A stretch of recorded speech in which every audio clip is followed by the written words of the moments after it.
What is up, everybody? Probably scared all of my players by yelling out loud. Welcome to another fine edition of Friday Night D&D. We are playing Dark Frontier. Kevin is going to be out again. I think he's missed a good 40% of this campaign, but that's okay. We can fill him in next week, and he'll just jump right in as he always does, and that's why I love him. I'm Jaso, your DM. Who else is joining me on this fine Friday evening? Hey everyone, I'm Bailey, and I'm playing Neyts, the Lightfoot Halfling Circle of Wildfire Druid. Hey everyone, it's Luke. I'm playing the Illithid Artificer. What's up, everybody? My name's Slim. I'll be playing Project Thunderfall or Rostin Shinjizuka, whatever. One of the two. Damn, it's cold out here. And I'm Kyle. I play Baltro Keys, formerly leader of this here de facto leader of this here crew, not a de facto. Hi everybody, I'm Nick. I play Ironhide, the pirate mayor, captain, bosun, umber hulk, slaying, statue, skeleton, smashing, bestest, gif, barbarian ever. Just make a poster of me, I'm so cool. Thank you, everybody. I appreciate that. And thank you to everybody who's stopping in or just peeking and taking a look. I really appreciate it. Thank you, everybody, to those of you who went ahead and followed and liked and retweeted our little giveaway on Twitter. I appreciate everyone who did that, and we will keep doing that close to monthly as long as I can keep doing it. And I just want to give a shout out here. Hang on, let me just stroll over to my Twitter really quickly to Buffrin H. Yeah, he doesn't have any other name. But thank you so much for joining. You are the winner, and you'll get a digital gift card to either Steam or DM's Guild. I'll be shooting you a private message here soon over on Twitter, so keep an eye out for that. Thank you so much. As you guys are watching, if any of you are interested, even if you are just lurking, you're building up Twitch channel points, and you go use those to buy cool things like inspiration for the party members. You can cause a terror now, which can cause an unsettling or dangerous event for the crew. All kinds of fun stuff. The terror one's a newly added one. You can see all those rewards down at the bottom left of the chat, and you will be building up points. If you follow, you get an immediate bonus of points, and if you subscribe, not only does that go back into the stream, but you also get a multiplier to the points you earn, so you'll naturally just be earning more as you watch instead of the normal rando watcher. So things to consider if you enjoy the stream. A shout out, as I always do at the beginning of the stream, to the awesome art for all of our characters at Lumen Arts. That's LUMIN_ARTZ, like from the 90s. He did awesome art, and I think he just did a cool picture of some Star Wars art for commission over on his Twitter, so take a look at it. It's really awesome. He does great work. Go check him out. I really appreciate him doing the art for us. We have stream stickers. If you mouse over the stream, you can see a pop-up over on the right side where you can slap stickers down. If you're a subscriber, you get channel-specific stickers, a lot of those relating to this campaign itself.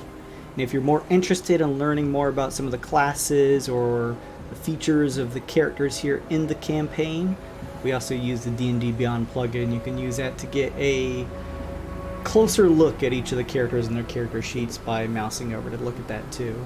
For all of you guys in my party, knowledge checks are free, of course, as always. Don't say that. And don't say that. It looks like everyone here actually already has an inspiration card, so no need to play Yu-Gi-Oh! Instead, I think it's just time that we roll to see who wants to give the recap. What's that? Get one for Cogman. Yeah, actually. Who wants to take Cogman? I suppose I will. Alright, so go ahead and grab one of those then, Luke. It's gonna be ill. It's gonna be May. And of course, you guys are free to go ahead and trade if you feel like you have a card that's not going to be useful for you. I just imagine you guys are already holding on to the ones that you like already. Alright. Yeah. I will never suffer karma for my actions.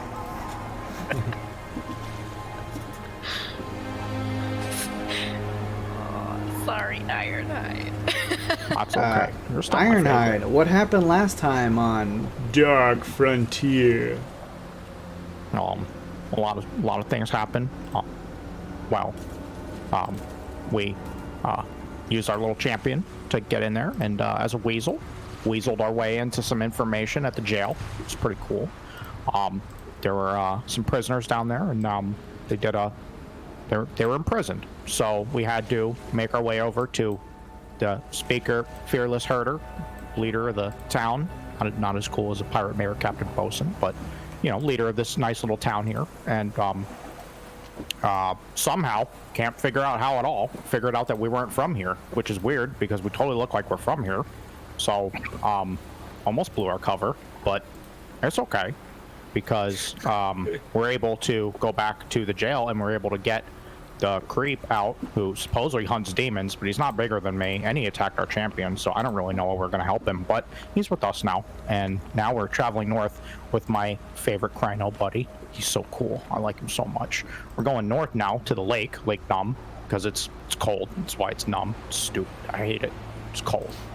But there's like this meteor that fell, which is actually a ship, because these people have no idea what being off the planet is like, because they're low tech, and we're just in a caravan. We're heading north. Okay. Thank you so much, Ironhide. You find an expedition ticket in your packs, perhaps one you forgot to count, and you can add that either to your own stuff or the pile. Doesn't matter, either or, whichever you prefer. I'll give it to the pile. I just like food. It's a little surprise. Opens up a Debbie. Oh. There's a ticket inside. Who's keeping track of the pile?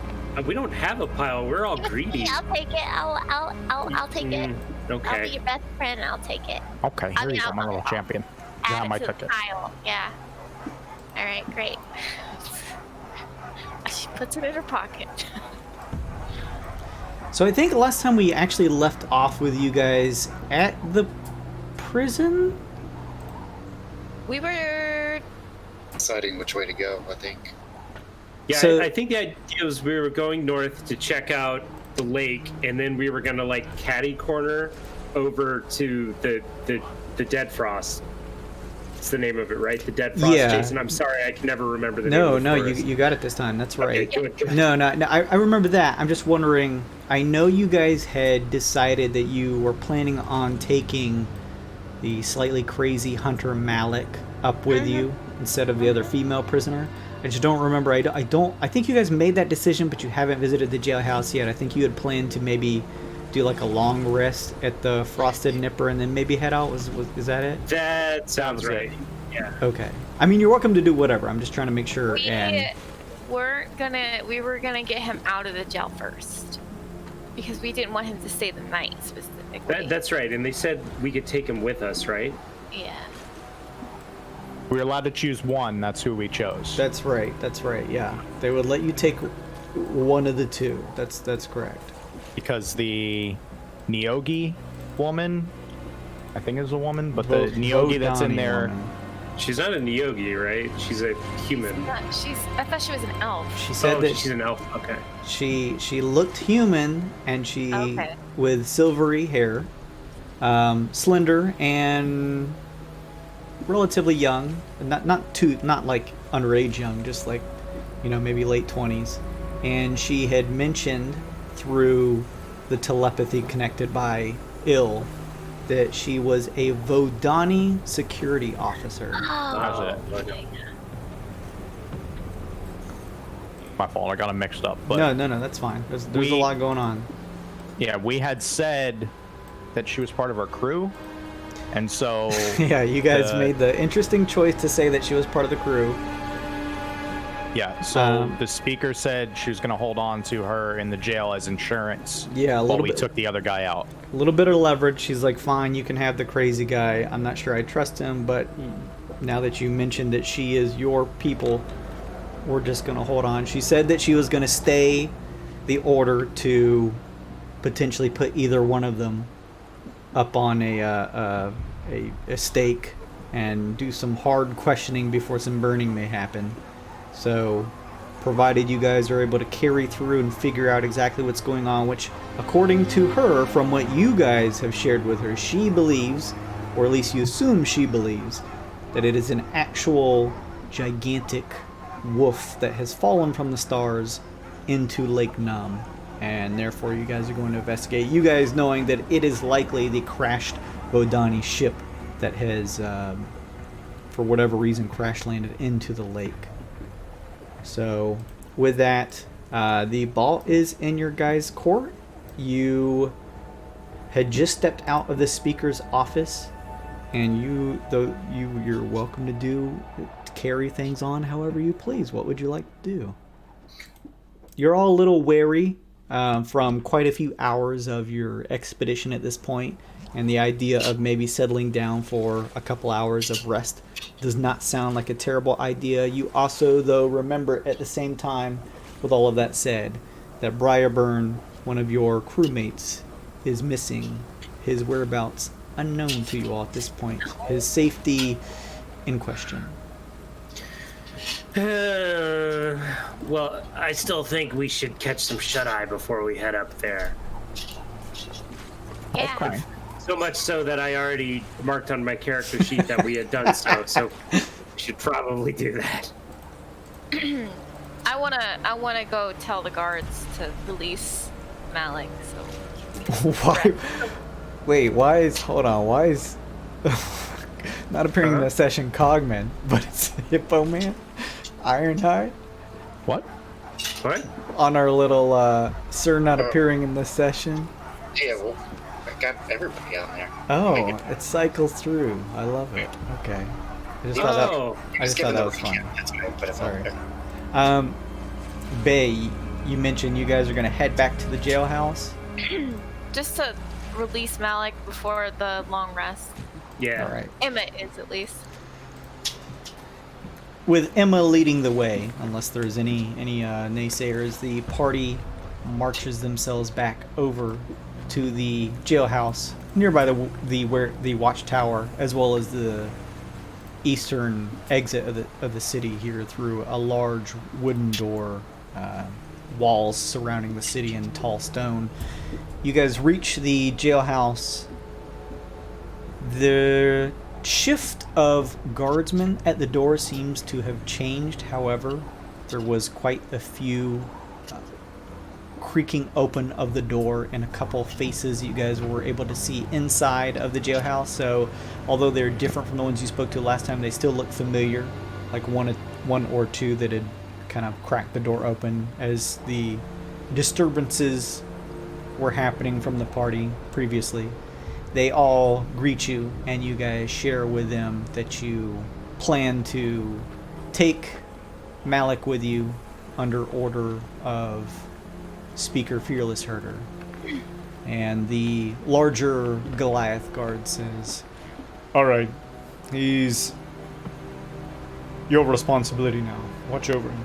We'll keep the other prisoner in check in the meantime." And Hey, one of us, be careful with her. we'll keep a good eye on her, he says. And She he, said guards. That's locked. Relax. Jeez. he steps inside, and they tell you just to give them a couple moments. They, like 3 or 4 minutes pass by, and the Goliath cracks open the wooden door. Another male, pale individual with fur covering and a spear in hand is still standing aside the other side of the door. The Goliath kind of steps out, almost having to like crouch down a little bit to step outside of the wooden lodge, and kind of pushing ahead is the figure of Malik, a little bit of crazy in his eyes as he darts his eyes back and forth to the starry sky above. His hair wrangled, he looks to you all. He is still in shackles as the Goliath kind of pushes him What? forward to join your group. What's all this? What's all this? Why is our man in shackles? The decision to release him from the shackles I will leave to you, he says, and he hands you over, palming a key in your hand, Emma. Yeah. All right, cool. Maybe keep him in those for now. I think he's gonna be okay. Malik, are you gonna be good? Yes, yes. Gonna be Okay. good? Yeah. You're not No gonna run away. tricks. You're not No gonna run tricks. away. Right? You're gonna stay. You're gonna stay right here. You're huh? I don't know really what we're doing. So, if you want me to stand right here, then I will. As long as I. Come on, buddy. You'll come with us. I'm gonna take him by the manacles and just walk him to where we are. Whew, that was a word. We are going to stay. Okay. You take him in arm. He walks a little haphazardly, but follows along with you. The Goliath guard says, "We were sent word by the speaker that you were coming to obtain one of the prisoners. Yeah. Keep that's a just close gonna- eye on them. And when you have carried through with your duties, please return them." Of course. Whatever. You guys begin to trek away from the jailhouse. Emma with Malik in arm, and begin to head south. As long as everyone, is cool with it, towards the Frosted Nipper Tavern. It serves, as I mentioned before, as both a tavern and inn. There's an upstairs area for fellow travelers, largely traders. As you know, this is like the center hub on this smaller planetoid for trading that goes on between the villages here. And there's some extra and adequate space up above on the second floor for you guys to grab a couple rooms if you need to. Yeah, let's do that. All right, you guys go ahead and do so. I think you all, I'm pretty sure, remind me, I think you have some spare oil because this is the currency of this area. I think It's a little bit so. left. Yeah, I was gonna say. We had a little bit left. I remember we had a little bit. So I think Yeah. I think he used to trade some. Go ahead. Okay. Go. Because we had made the deal that we were going to pay for the rhinos when we got back. I still have all the oil. There we go. So how much were the rhinos? I think it was like 50 gold a day. So you guys essentially just held it for one day. Yeah. And of course, room and board here at the Frosted Nipper is literally going to be like a couple silver a piece. So we'll just say all in all, if you want to, you can subtract one hefty gold piece worth of oil from your reserves to stay the night here at Frosted Nipper. Nice. It's as you pay the fare and begin to head upstairs. Some of the patrons watching as you enter with Malik again, specifically the female Goliath tavern owner, just giving you a bit of a stern look and keeping an eye on Malik as she does the trading to go ahead and set some rooms up for you. She waves a hand showing you that adjacent to the tavern bar is some stairs that leads upstairs to the rooms. And as you guys begin to head up that way, you find adequate rooms, as pointed out by her, with the numbers adorned on the front doors carved in wood. And the rooms here are small, but roomy enough for you guys to be relatively comfortable. It's very cold. There was a nice fireplace downstairs in the open quarters of the tavern, but there are no such things here. Guys, I think you have like an extra... I think you only ate 2 of the pirate peppers, so you know you have a couple of those. And you all are, at the very least, covered in your winter clothing to keep you warm. So you can feel that it would be pretty miserable outside of these thick furs and stuff that cover most of you. But you're able to go ahead and set your things down, each of you having a room to themselves. Malik, Emma kind of just follows as you open your door and kind of just pull him inside. He just studies around, staying quiet largely, especially as you guys had entered into the inn, kind of keeping his mouth shut.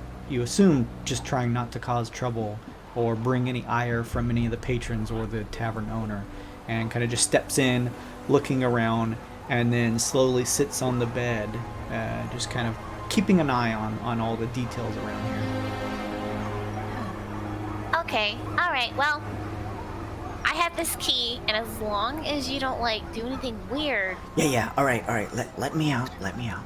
He holds up both of his wrists, holding the shackles Wait against a minute. I got a few questions for you first, buddy. Alright. So do you really... This whole wolf thing, what is that about? I mean, don't be shy. You saw me. I was a weasel, right? So don't You be were shy. that weasel. You made the motion like you did from the beginning. Mm-hmm.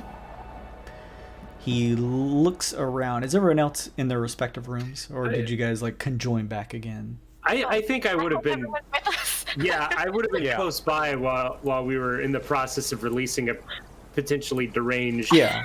Same. We'll say that you guys spend a couple minutes like unloading some of your things, so you're not carrying everything in your possessions to get comfortable, and then you all meet back with Emma in her room as she begins to question Malik.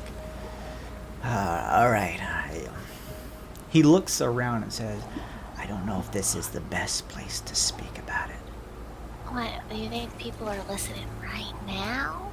I don't know, but could be. Okay. Do you want to write it down, buddy? I think we should... No, you know what? You talk to this guy right here. You talk to him and you tell him everything, but you don't use your words. You don't use your mouth.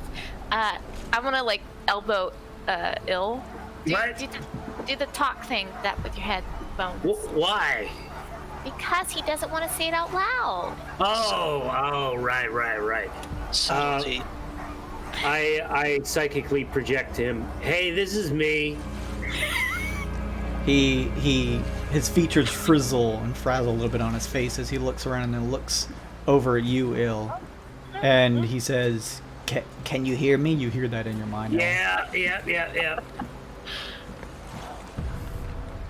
You all seem to be adept magic users of some sort. Who are you people? Yeah. You clearly can't be traitors. Guys, Just tell him we're off-worlders. no, we can't. Oh. We can't do that. Okay. Hey, we're monster hunters, and you have to be weird to hunt monsters, right? I'll say make a persuasion check, because that's not really deception. Why do I do this with Ill? Why do I... I'll say you could consider that deception if it helps you. Jason, it doesn't help me. It's a 6. He raises an... All of you just watch as he raises an eye. Can you, like, when you have a conversation with someone, can you just, like, open direct lines to everyone else? Or how does that work? I believe I can. It's just telekinesis within 60... Or telekinesis, Jesus. Telepathy I open within... your mind. Literally. It's telepathy within 60 feet. Okay. But they have to talk to me. They can't talk to each other. Gotcha. But you could essentially just relay this conversation through telepathy. Yeah. Okay.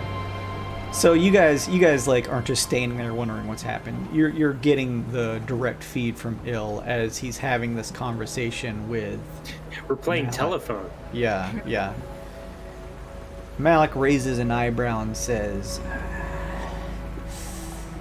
in your mind, Ill, Look, I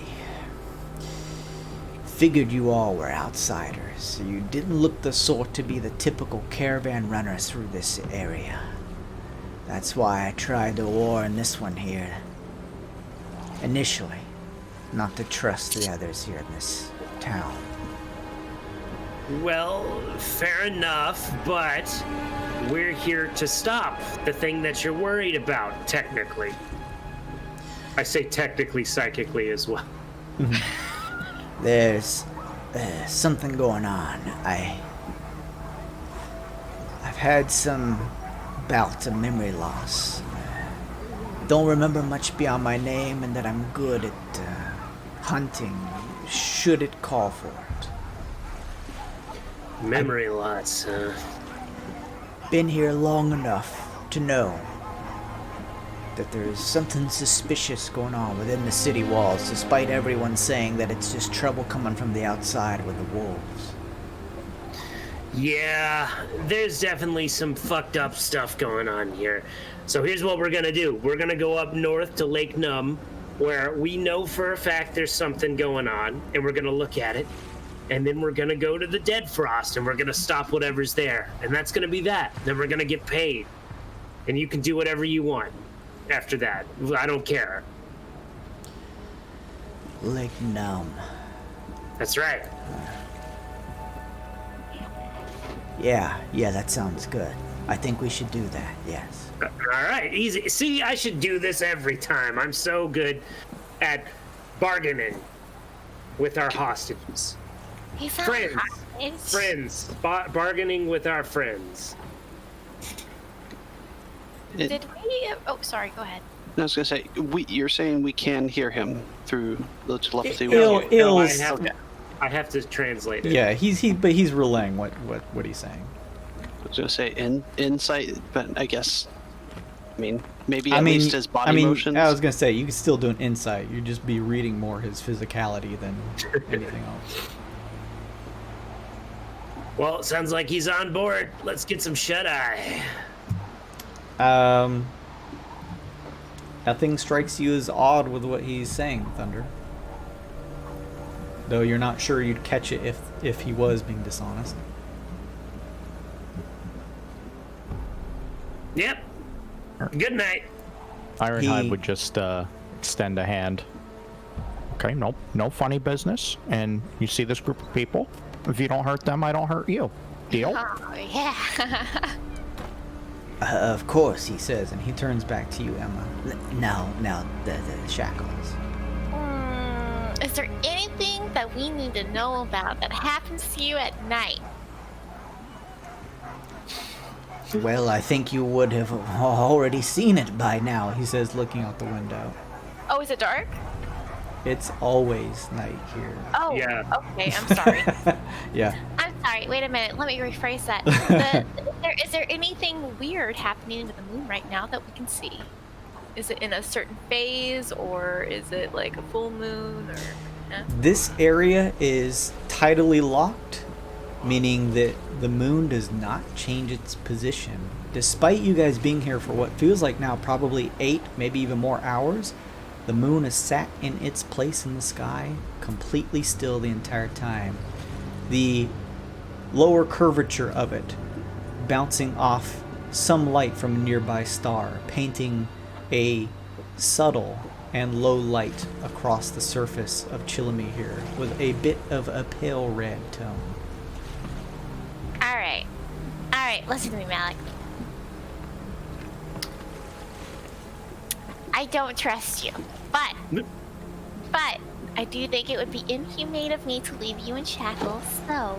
Very inhumane, yes. If you do anything, it's going to be on our heads, and so it will come back to bite you. I just want you to know that. Just a little warning. Just be careful. Don't do anything stupid. Promise me you don't do anything stupid. I don't know if I can promise that. Why not? I will do my best, Emma. But I don't know if I can trust you all either. Well, that's a fair point, but So we got you out of jail. I will do my best. I do think it is better and probably safer to be outside of the city limits, where we are likely safer than within these walls surrounded by these people. Well, you saw all the undead outside, right? No. Yeah, but your memory's not the best, is it? Hey, listen, the speaker, we're technically on the clock for the speaker, so I think it's safe to say that we're safe in here, at least for tonight. Huh? is before we discover anything damning, we are at least safe. And then I psychically say, maybe just leave the shackles on till morning. Listen, get comfortable. Hey, look, here's a pillow. I'll you just roll or whatever. Roll on a pillow, relax, ignore the shackles for now. All right. And if anything does happen, I have the key right here. So.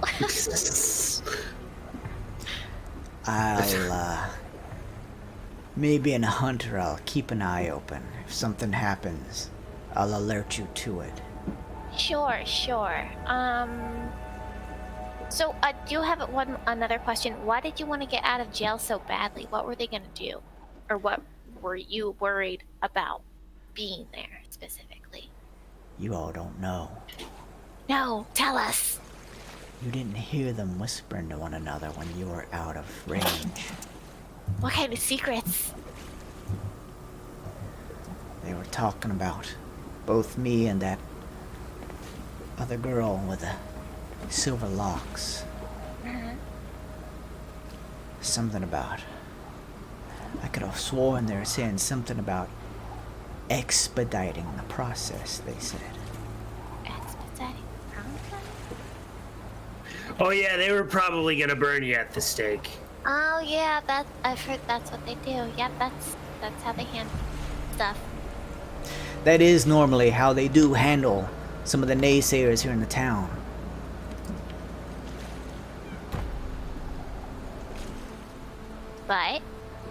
But it was more than that. They seemed to whisper about a place. Their place, they said.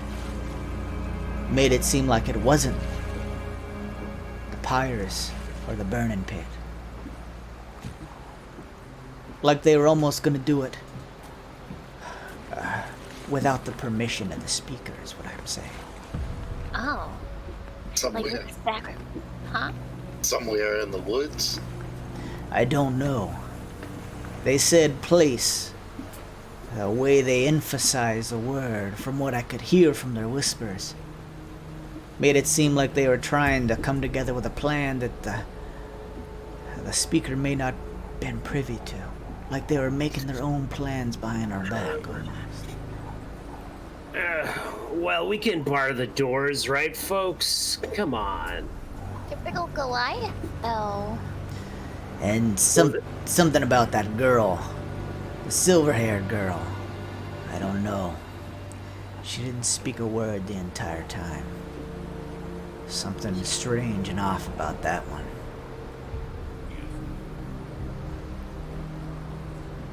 Well, be that as it may, we gotta get some shut-eye, and it's not happening out in the freezing wilderness. So, everybody go to your rooms, bar your doors if you need to. We'll wake up fresh tomorrow morning. Head on up to the lake.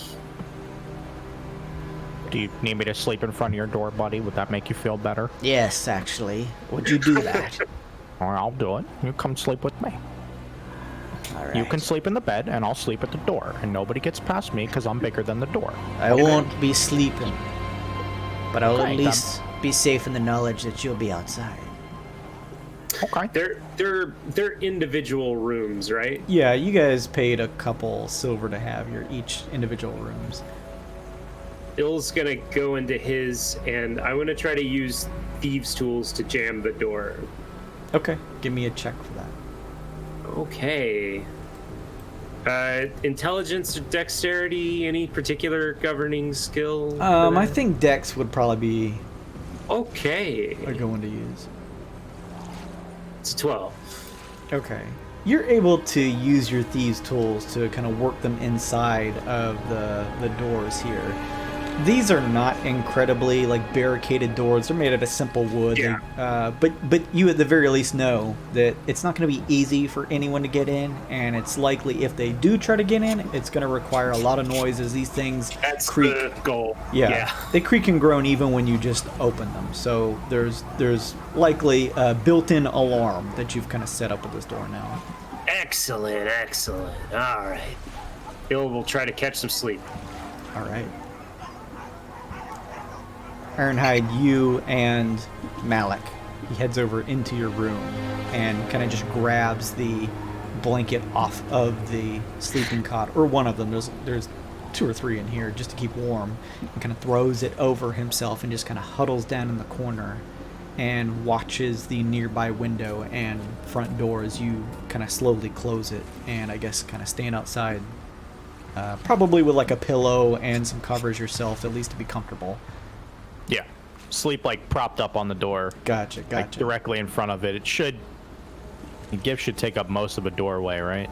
Yeah, this walkway is, like I said, even the rooms themselves are not particularly large. They're comfortable enough for one person, but this is not a big area, and you pretty much the stairs lead up to the second floor here, and it is just a single hallway, so you're taking up most of the end of it here with your room and have clear sight on every other room here. At least the front doors of them. Perfect. Well, I guess rather than making the question, I've got the avoiding trait on my crossbow. So as long as I'm like 30 centered within 60 feet of, that makes sense. Nobody will be surprised while we're sleeping. Yes. Oh, that's nice. Ooh, that's good. That's good. Pays to be vigilant. Keeps you alive till you're 85. That rhymes. I'm much older than that. Kind of grasping Cassandra and holding her nearby bolt, you kind of get yourself comfortable. You've done this plenty of times before, especially when you've been out on some patroller missions, and Cassandra's come in handy to make sure and stir you from your rest should any danger rear its head. So you kind of just keep it close and are able to drift off into sleep and get your long rest in. Everyone else, you guys, takes you a minute to get used to the frigid cold here, either pulling up your furs close to your face or just wrapping yourselves in your blankets, but sleep does overtake you eventually unless you want to specifically stay up. And you guys can get your 8-hour rest in. Yeah. Nice. Am I in a room by myself? Yeah, everyone's got their own room. Okay. Either before going to bed or waking up in the morning, the hour routine for adjusting spells and stuff, I'm gonna change my armor model. All right. What do you change your armor model into? I'm gonna go into the infiltrator form. A little less tank, a little more spank. Don't say it like that. Don't. Nasty. You guys are all slowly being pulled from your dreaming and sleep by the sounds of some clanking and clacking coming from Thunder's room. Thunder, you upon awaking make some adjustments to your outside armor that you bear and kind of remove some of the pieces, make it a little less bulky and thick, and removing some of the like armbands and stuff like that to make it slightly sleeker and have a little more quickness and zest to maybe some of the punches you will deliver, making it a little less defensive, a little more offensive, as you mentioned. It's hard. This snow's hard to trudge through.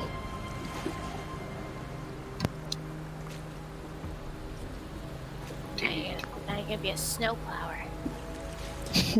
You guys all stir from your rest.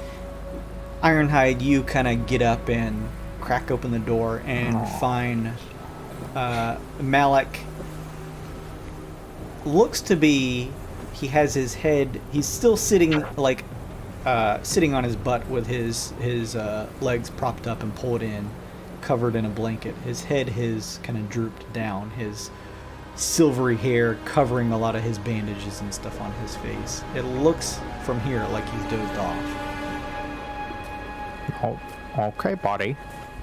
It's time to wake up now. I know you don't sleep, so you're hearing me as I'm walking towards you. I'm not startling you at all. Keeping our agreement. Extend the, the handle end of the maul. towards him. You extend the maul end out, and as you're stepping forward saying this, you can hear the groaning of the wood underneath your feet. You make a perception check. Oh, perception check. I perceive everything. Oh Okay. no, Ironhide. That's an 8. There is a second or two before there's like a twitch in Malik's shoulder, and you see the top of his head as it's like drooped over, begins to shake, and he kind of looks up. You can see one eye free from the bandages underneath. He throws a slightly bony and dirt-covered hand up to his eyes and scratches it. All right. Looks like we had no trouble last night. Nope. Good. Zero I knew trouble. it. I knew it. Old man's fucking paranoid. You're okay. All right. Looks like I may have drifted off myself, though I suppose it's not bad to make sure to get in a little while when you can. So, let's rouse the others and get moving. Quicker we get out of this city, the better I'll feel. Okay. Let's do it. So if you guys want, make sure to let me know if anything else. You guys all rouse from your slumber, grab your things, and gather together again. And what do you do? Let's head on north. Yeah. Get them Krynos and get going. Oh, can we get my friend the Kryno? I miss my buddy. Oh. Well, everybody's collected in the morning. I want to go downstairs and chat up the locals, find out what we're heading into, if they know anything about the pond. Sure. Give me like a investigation check. Sure, I can't use a much more gregarious charisma check. I'll take a persuasion check too.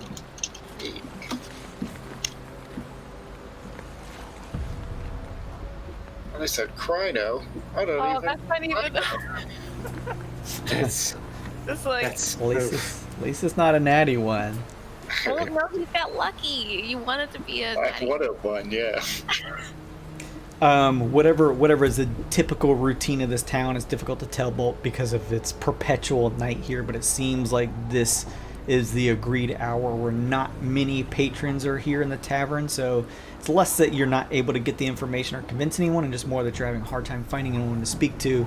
You do run across a few who give you a couple pointers. There's a younger female dwarf as she sips from her tankard, a little almost sleepy-eyed, and she says,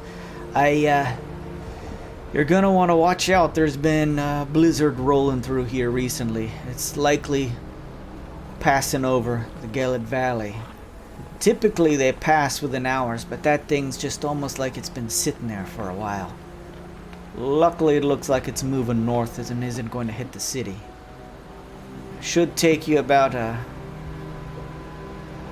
10 or so hour travel up, 10 back. So make sure you got your rations and equipment with you. shit. Do we have rations? Which is quite a haul.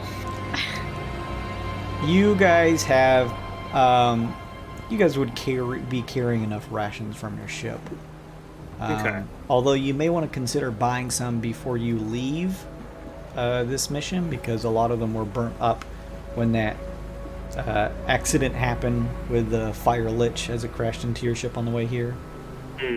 But you guys will say you have enough to make this journey at least. This will be about a day's worth when it's all said and done there and back. She also says, and you're gonna want to make sure and bring something with you to travel along with. What? You don't want to be caught on foot. There's nasty wolves as of late. They catch in the snow, especially in a blizzard. They'll likely take you down. Wolves, huh? Aye. Uh-huh, sure.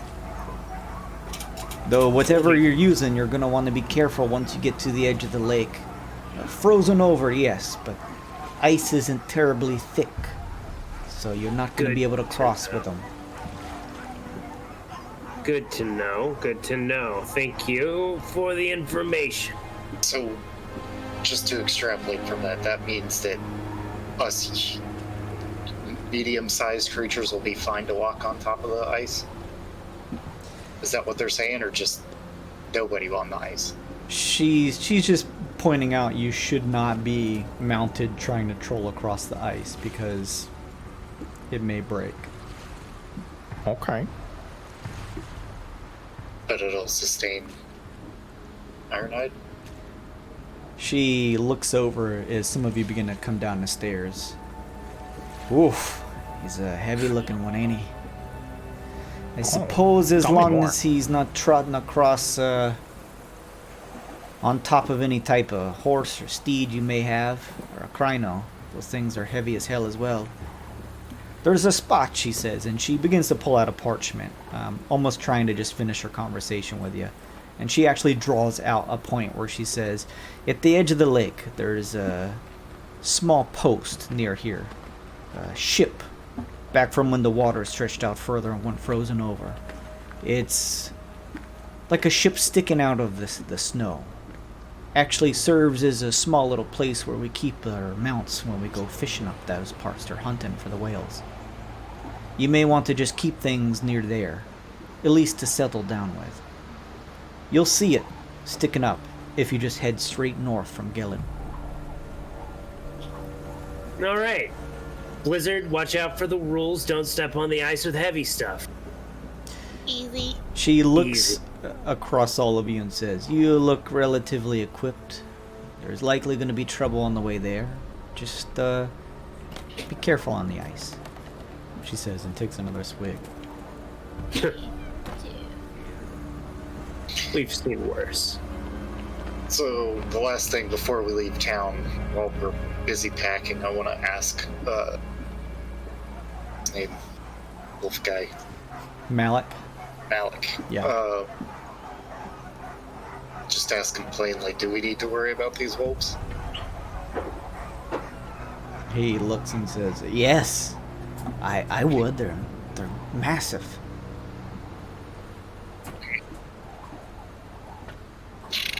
Alright, well, let's go. I consider myself a bit of a wolf expert. What is it with these people? That's okay, that's why I asked. Hey Malik, is there anything that you need before we head out? I mean, are you all set? Did you free him, Emma?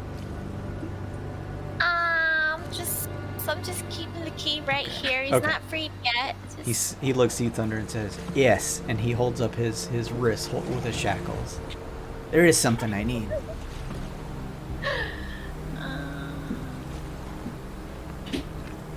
All right. We're not sleeping anymore, so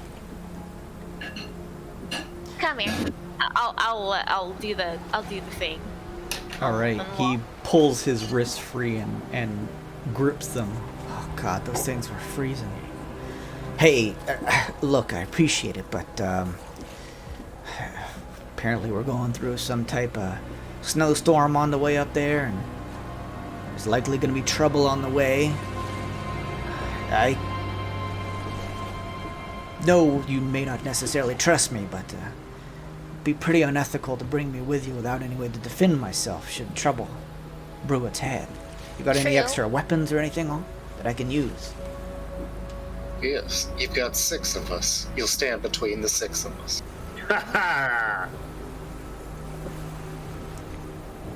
No weapons, though. Something that I could have in case something happens. I'm sure we all have a weapon that we can give you if something happens. I have a torch. I'm a druid. Here's a knife, like a steak knife. I give him a dagger. He takes the dagger and deftly begins to flip it in his hands a couple times, and then grips the side. All right, that's something at least. I appreciate it, Il. He says. And Sure, he whatever. slips it into his back pants. Like the You like waistline. axes, buddy? No, he's got Okay, all right. one. That's all we need. Okay. All right.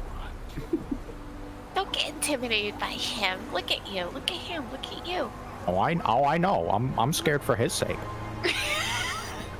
Armed or otherwise, you are our charge, and you will stay with us and follow our while you are traveling with us. You'll not break us. You'll not break from the group. Is that understood? I'll do my best, yes. Not your best, son. What you will do is stick with us. Make an intimidation check.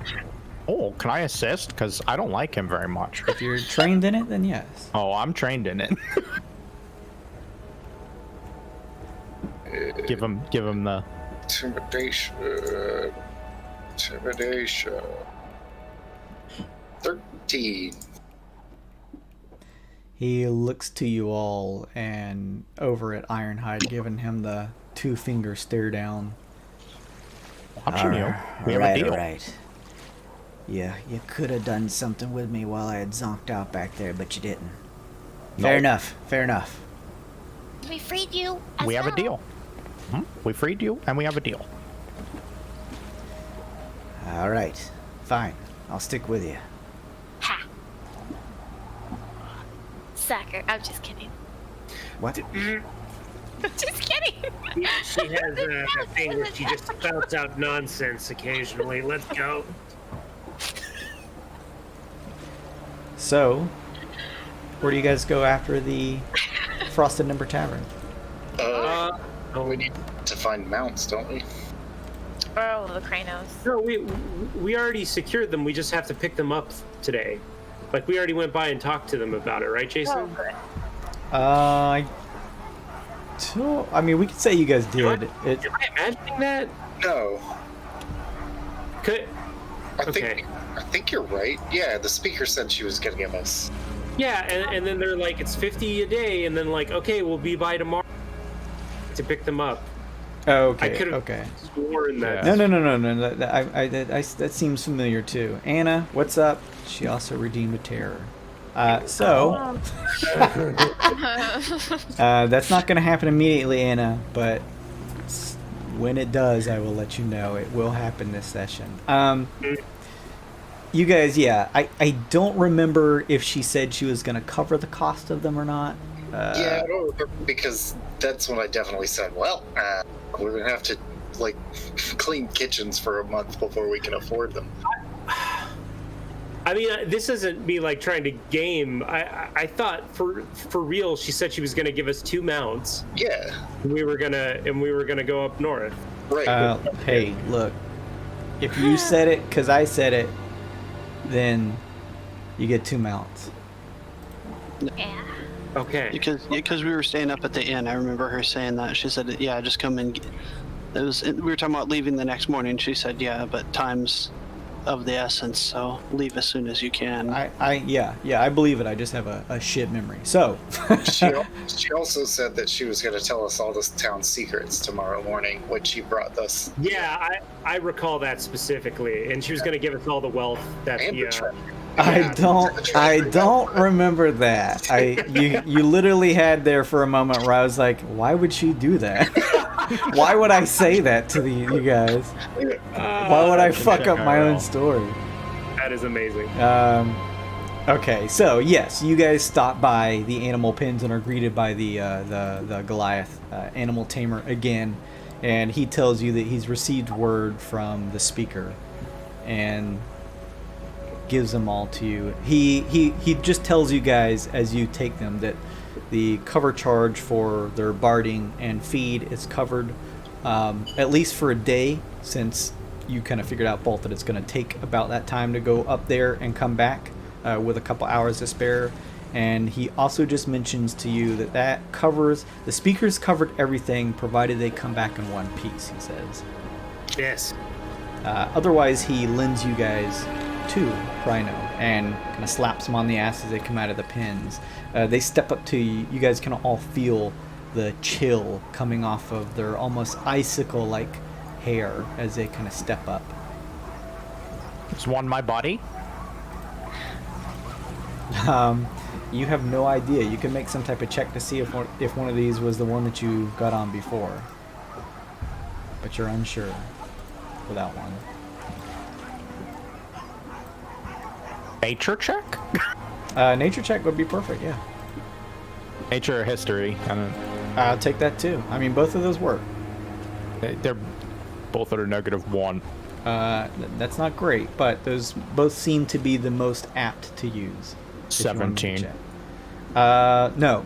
Neither of these two look like the one that you guys used before. Oh, I miss my friend. But these are good friends. I'll make new friends. The more the merrier. Maybe we should take a quick minute and get a little acquainted with them before we leave, so they know who the heck we are. I mean, I don't want them running off like last time. Hi, I'm ill. Let's go. It like stares over at you ill with it seems to be chewing on some ice as it like mixes with dribble that slides out of the side of its mouth, and it does the like hoarse sigh and just trudges along with you. Fucking majestic. I'll talk with them later when we leave. How many of us can fit on the Grinos? Looks like comfortably 2 apiece. Other than that, you're really risking some stuff. I'm walking. I want to hop on. I want to hop on the Crino. Hop on the Crino. Emma I'll hops on walk a as well. Crino. Ale, you hopping on a Crino? Hopping on the Crino. Thunder and Ironhide seem to want to trudge it through the snow. You guys are aware through the experience you had heading into town from your ship that walking through snow is difficult terrain. Malik, you can ride with me. All right. Says, How about this route, buddy? Let's go. Well, let's just swing. The ship's like 10 minutes away, right? Yeah, it's like a 10-15 minute Just walk go get out. the cart. The cart's on the ship. Get the cart, and then we'll have a big old hay ride Yeah, with ice instead of hay. Okay. that sounds terrible. That's what we're doing. We do that, Jason. You guys go and grab the cart. About 40 or so minutes pass, and you guys return to town. The crewmates on board tell you that they're keeping Crude in check. And Good. they asked for an update on Briarburn. No sign yet. They seem pretty worried about him. But go ahead and professionally just say, "All right, sir." We'll find him. Don't worry.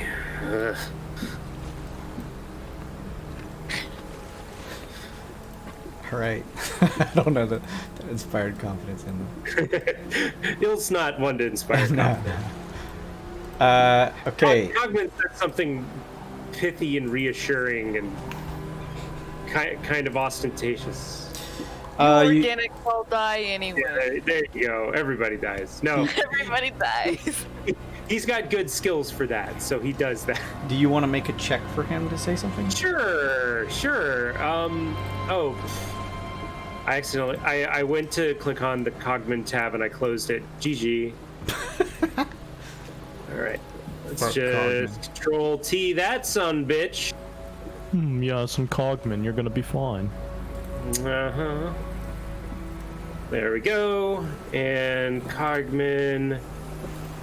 Roll 20. Beyond 20, I mean. That's the one. Persuasion's fine, right?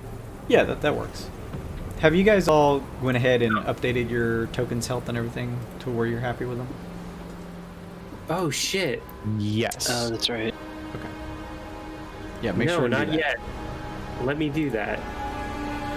Okay, Cogman got a 17, by the way. They seem a little reassured out of the sheer, cold, calculating nature of Cogman. Filling them with a cynical sense, but also, as Cogman does, reminding them that they could all be dead instead of just Briarburn, so to keep their chins up. That's good. That's a good Cogman thing. Anyway, I updated my token. Okay, cool. Everyone's happy with their tokens? Yes. Okay. So, you guys return with the cart. What is your marching order? It looks like Emma and Malik are combining up on a Crino. You popped on one. Cogman's popping on one. Cogman, I guess. Riding in the back. I love it. It looks like there's room for 2 people in the cart if anybody wants to hop in the cart.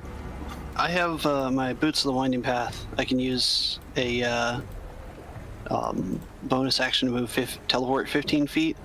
Could I count that just for alleviating the rough terrain? Sadly, Boots of the Winding Path is 15 feet to anywhere you've already moved in the same turn, so you can only go backwards with it, ever. I guess one of us will have to hoof it, then we don't have enough room. Well, But it's 3, and 2. That's more than enough room. It's 3 per Crino, right? You guys can try and fit 3 per Crino. Oh. Let's put Ironhide on the one with the... Actually, let's do this. Let's use a little strategery here. Let's put the small folk on one with the big robot. Actually, let me see. Halflings are actual small sized, right? Yeah. So we'll say that you Right. guys could actually get away if both you, Emma, and Bolt get on. That would leave room for one more if both of you guys doubled up on one. Bada boom. Come on, Malik. Come on, right in between the captain and me. Alright, this is uncomfortable. You're fine. It's the cold. You're fine. Come on, you big warm sack of blubber. Get up here. You climb on top, Ironhide, and you hear a heavy groan coming from the Crino underneath you. I'm sorry, buddy. I'd carry you if I could, but I can because I'm almost bigger than you. There's like a slight dip as you throw your full weight on the back of it, but then it stands up tall and sturdy once again. Alright, so you guys, if there's nothing else that you want to do, are free to head north if you'd like. Just let me know if there's any last minute things you want to do. Otherwise, we'll move. Let's go. Alright, so with that, with everything ready, all of your clothing in check, which you guys had already pretty much grabbed before even taking on this mission, getting it from the actual patrollers themselves. You guys have what looks to be enough rations to at least survive this trip. That may be a little difficult on the return home, but you know there's an adventure supply here in town that should be able to take care of you on the way back, provided you have enough traded oil. Also, as you guys begin to trek up that way, Bolt, you begin to see as you exit out of the town past the guards and begin to head north as they close the gates behind you, that after a couple minutes of trekking north, there is like the barest bones of, on the opposing sides of the Gelid Pass here, like some outcroppings of dead trees that line the area, but it's not really a forest or anything. It's just a couple of barren trees that almost sort of like wall this travel here north. And so you guys continue to go that way.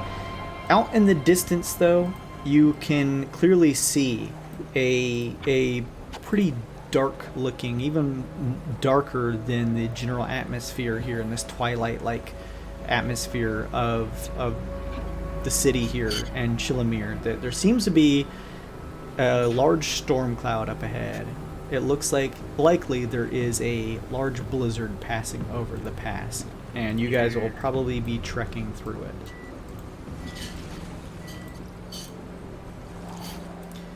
Do you have anything to prepare for the blizzard? I don't think so. We just gotta try to keep our wits about us, I guess. Is anybody good at like survival or anything like that? I'm kind of good at survival. We had an expert at survival. Well, there we go. We're in good hands. Does anybody Go ahead. have rope? Maybe we can tie a line between us. Oh, yeah, that's a good one. I've got rope. Go. Find out how much we have. Everybody report rope. 50 feet. 50 feet. So 100 total? One length is all you need. Yeah. Alright. Just lash one to the end of the cart. You're good to go. Yeah, let's do that. Also have 50 feet. I think 100's probably plenty. Let's just march in a line, tie two of them together. Everybody hold on. Yeah. Walk in a straight path and make hard right and left turns if you come up into an obstacle. Don't try and meander around stuff, you'll get lost that way. Serpentine. No. Not serpentine.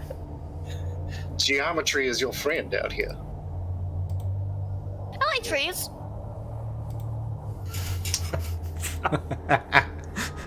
That is something she would say. You guys begin your trek north. The weather begins to somehow get even colder. The biting winds and snowfall begins to hit you harder as you press on. Vision as you continue north begins to slowly wane, and the thickness of the snowy winds as it begins to pound your caravan begins to limit it pretty heartily. You are still able to see out of your peripheries that at the edges of this Gelid Pass, it seems to be relatively aptly named because it looks as though the snow is built up at the very edges. Like there's plenty of fairway here to move, but it seems as though there is a very almost purposefully built side here, so that if the Krynos, for example, were to sway too far left or right, there's almost like an area where they would know to stay on the path to keep you guys headed north. So you feel relatively comfortable that you're going to stay on this set direction here, and the snow begins to pick up. It is very difficult to hold on. The Krynos, despite all this, seem to be completely fine and almost don't even respond to the chilling winds that slap at some of your faces as you quickly pull the tufts of fur up to your cheeks, trying to keep yourselves warm and not battered by it. Your guys' vision begins to drop, and it's more difficult to see. Even those of you with a special vision are still, because of the thickness of the snowy winds, are only able to see about 30 feet out at this point. I, just for safety purpose, kind of like what I did with Rincast with the glow paint, if we get like a 2-second stop, to, look for directions, I'm going to touch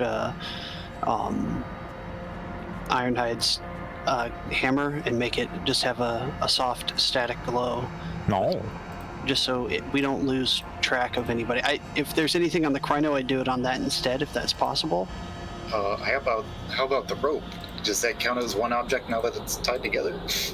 I mean, if I could do that, I'll just touch it so it has just it gives a 5-foot light, but it's, enough so if it gets far away, we can see it. I'll say that there's still two items that are just tied together, but there's some length to them. So touching this longer rope, Ironhide, you watch as the entire length of it begins to glow in iridescent. What color is it? It's pretty awesome, actually. I'll do a soft red glow. Yeah, it begins to glow an iridescent red that is pretty stark and in good contrast with the biting icy blue that pox most of the area around here. It even stands out amongst the Kryno. So looks pretty good. You still get the sense that beyond 30 feet of your vision it'd be difficult to see, but you would probably easily be able to spot it. Amongst the probably more difficult to see Kryno considering their makeup against the snowdrop background. And even the cart now that's beginning to build up with a proper amount of snow, as both the construct characters here in the back, at least with looking like one with your armor on, Thunder. You guys kind of try to keep the snow off you as best as possible. And yeah, so you have a nicely lit, glowing red rope. You all continue to press forward into the snow. Let me see here. You are in the thick of it now, and let me just take a look.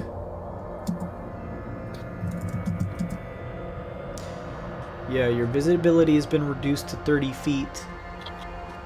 Creatures without goggles or other eye protection have disadvantage on wisdom perception checks or rely on sight due to the blowing snow. Actually, Jason, I have snow vision. No, I don't have anything. Also, a just note to every one of you spellcasters, because you know you're having this almost pervasive sense of having to grip tightly onto either the cart or the Crino, just from how the winds are pushing and pulling you, and kind of making you drawing your focus away from just trekking further north. That any spell that you guys have that you need to concentrate on will require a concentration check at the end of each of your turns if you're out in the open of this. Good to know. Good to know. Hard to concentrate when it's below freezing. In a blizzard. Yeah. It seems like, so you guys are kind of just headed in a straight line, right? I guess so. We don't really know any other way to get to the lake than just straight north. Well, no. You're right about that. I just mean your actual positions in the party himself. Like, is our Crino leading ahead of the other in like a single formation thing? I think. Sorry, go ahead. I would argue that the ill Crino should lead us, but otherwise in a straight line, yeah. Okay. So that I can be central again for the bow of warding. So ill Crino leading up front, and then Crino behind, having to pull the cart behind. Okay. So you guys continue to trudge through the snow. I'm gonna go ahead and say then, either you, Ill, or Ironhide, the path here, you're not sure if the snowy bank that makes up the center of this area still even has, at this point, as the wind laps at your faces. Not even sure if those edges where the snow was built up from where it was visible as you guys headed out of town for a good 30 or so minutes is even still there. So either one of you, I'm going to ask for you guys to go ahead and make me a survival check to attempt to stay on course heading due north. Ironhide, please do this for me. Okay. Keep your neck on straight. Don't forget about the snow. It falls in all kinds of directions. Don't fuck this up! Bold yells from the back. Oh, lordy. Do I use the... I'd say if it seems to be a make or break one, I would. 24. Nice. Ironhide, you despite not having great vision, you still are those goggles? Do you actually have goggles, or are those shades?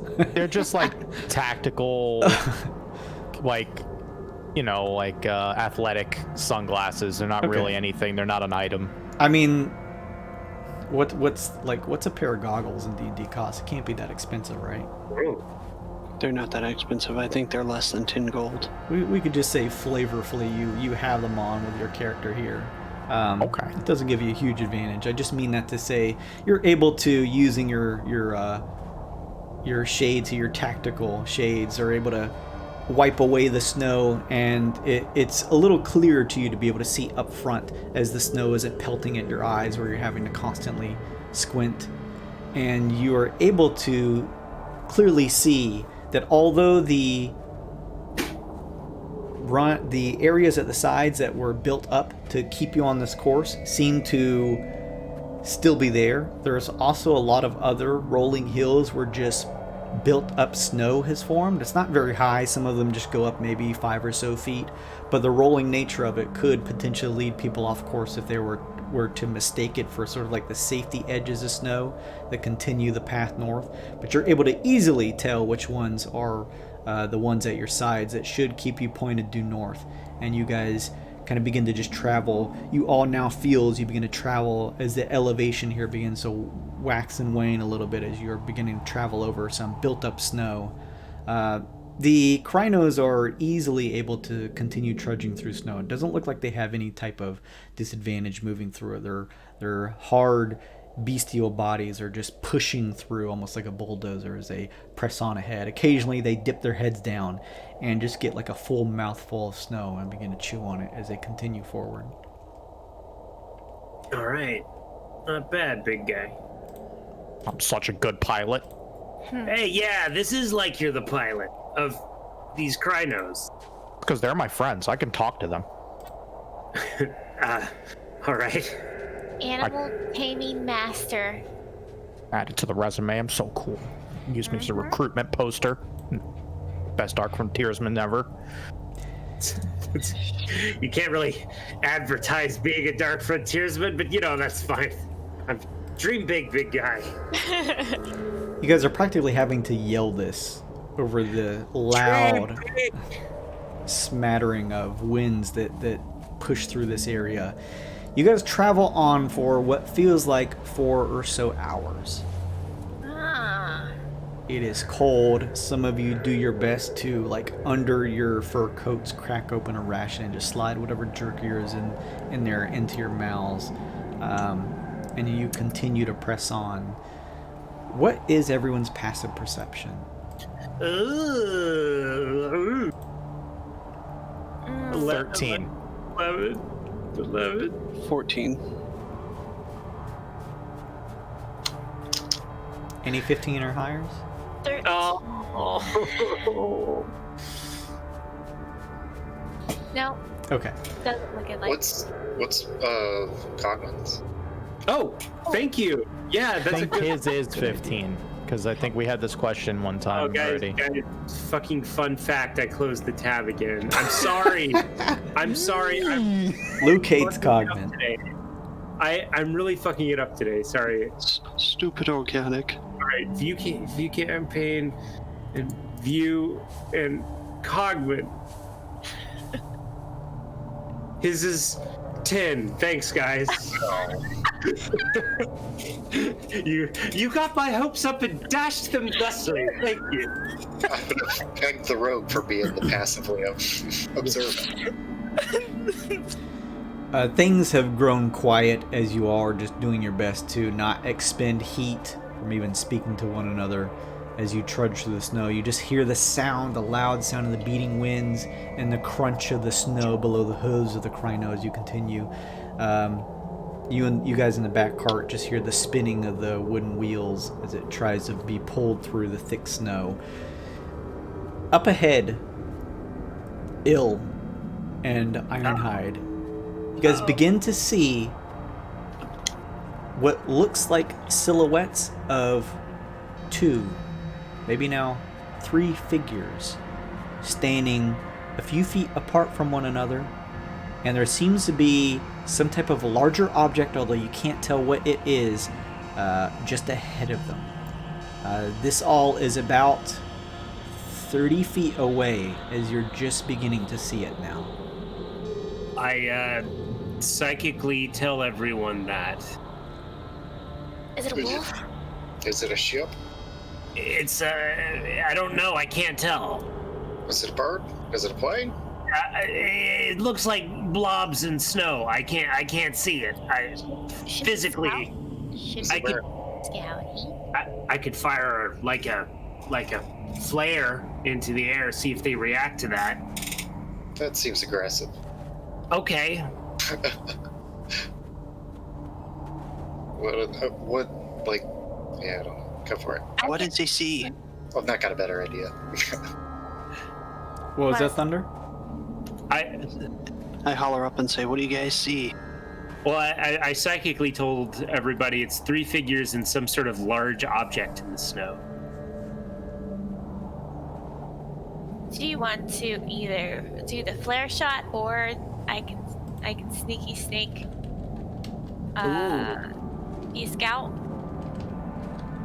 Cogman could come with you too. That way, you have somebody in case things went sour. Yeah. Okay. Scouting party. Be careful. What? Don't step on yellow snow. Oh. Oh. Spiral. So I want to do, let's see, what can I turn into? I want to do a large beast so Cogman can ride on me, and I want to do a dire wolf because we're going to stick with this theme. Oh, I like it. Fire dog. Big old fire wolf. All right, hang on just a second. A fire wolf. Woof. Let me see if I have a wolf silhouette. Yeah, I do. Is this just a normal wolf? So medium size? It's a Dire dire wolf, so large size? beast. Okay. I'm going to... Hang on just a second. I'm going to give you control of this, but hang on, I'm going to move maps. Cogman is getting on top. Yeah. Oh, he's riding you. Okay. Different. I'm going to put your token, Emma, on top of the dire wolf token so you can retain your sight. Thank you. And hang on just a second. I'm going to move maps, and everyone should have the right sight where they can at least see somewhat out to 30 feet. So let me just move this here.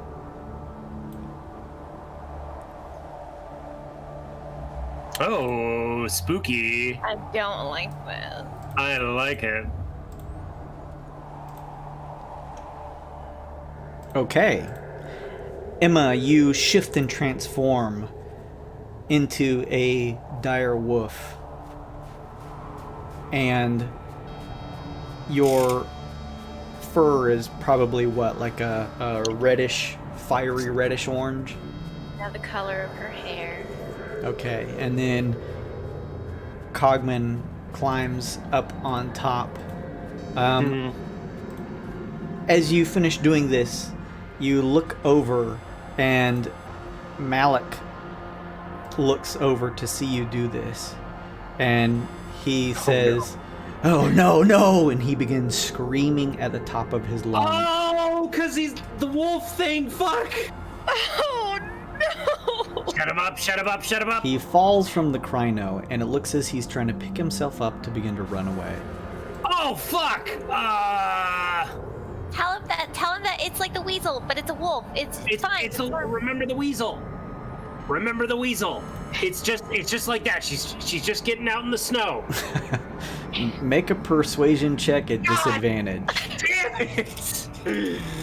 Oh, this is why I'm looking forward to Billionaire Bastion, so I can have face skills again.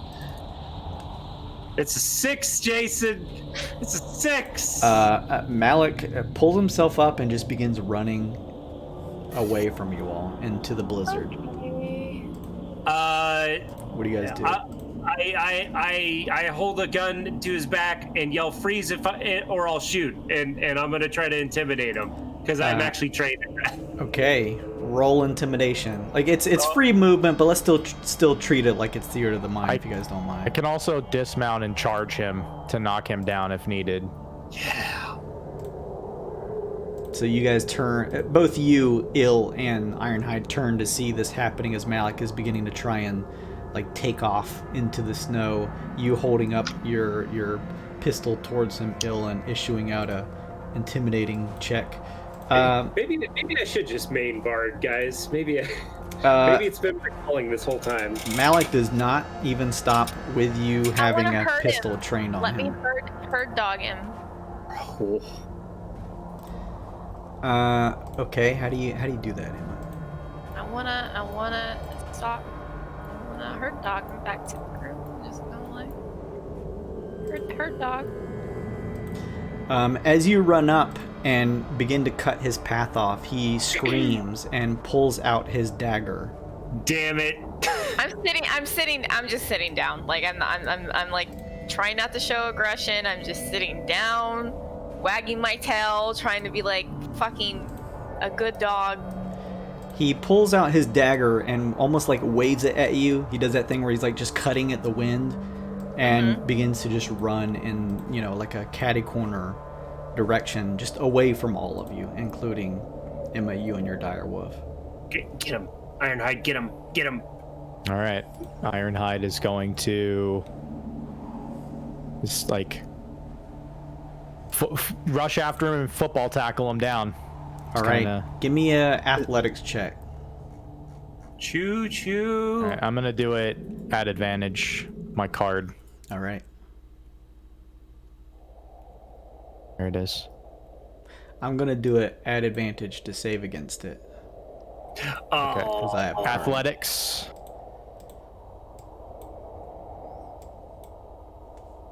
$25. Holy shit.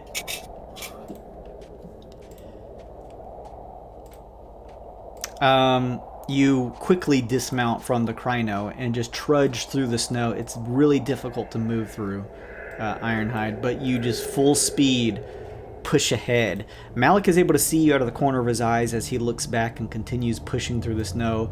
But he begins to do that sort of like juke in a direction, but you are able to catch it with your pretty strong check, and you just quickly realign where you're running to, and you just like shoulder check him hard, throwing him into the snow. The snow here is probably like 4 or so feet, not that high, like 3 or so feet high. So it's he almost just like plants into it and sinks into it some. Yeah, I kind of want to weighted blanket, like wrap tackle him. Okay. Calm him down. So yeah, you just like smash, throwing your not necessarily hurting him, but just like smashing him to the ground and throwing yourself on top of him just to keep him there. Yeah, just your standard wrap the legs up, cover the body, tackle and hold him in the snow. Let him calm down for a second. He still has the dagger in one of his hands, and he's trying to work it to get you, but you're able to hold him down with that check. Calm down. You're not using that knife. Not on me. I'm bigger than you. Just settle down. That's the weasel. That's my little champion. You told me to trust you. You told me to trust you. He just keeps saying. Do you feel me? I'm very trusting. Hold me.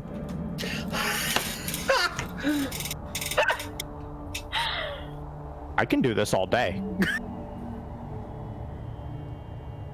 He just continues muttering that as he's still, you feel like he is working in vain to escape your grab with your check, but he's still definitely trying to do it, and he's still muttering to himself, but it's becoming like progressively worse as snow and spit is mixing in his mouth. He's gonna get tired eventually. You need to calm down. Calm down. Emma's gonna turn it back into Emma. Can you do it in view of him? Yeah, I wanna do it in view of him.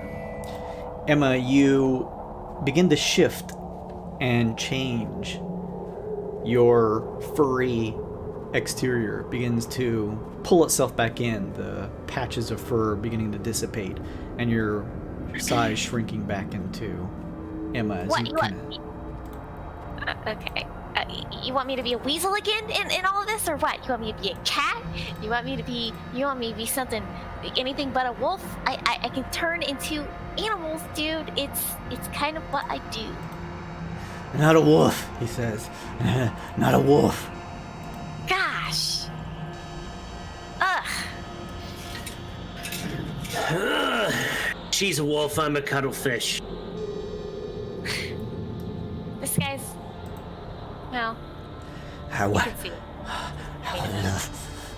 a red wolf. Look, it's me. It's A red wolf. Look. What's wrong with the red wolf, bud? There's no more wolf here.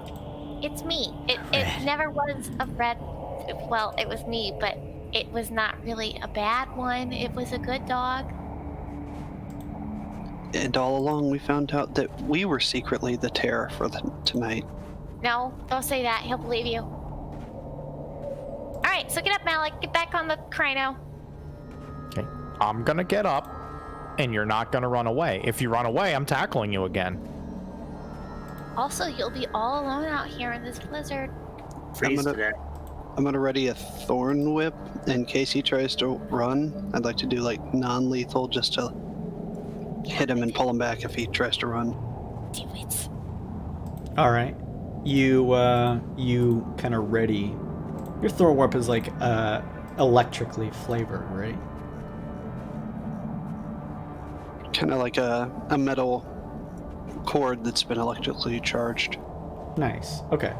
So you kind of get that ready, just in case he tries to take off. You slowly pull up and pull your body, your girth off of him, Ironhide, and step up, kind of making sure that the last thing you're holding on to is gripping his wrist that has the dagger in hand, and you kind of just slowly push it away from you and release.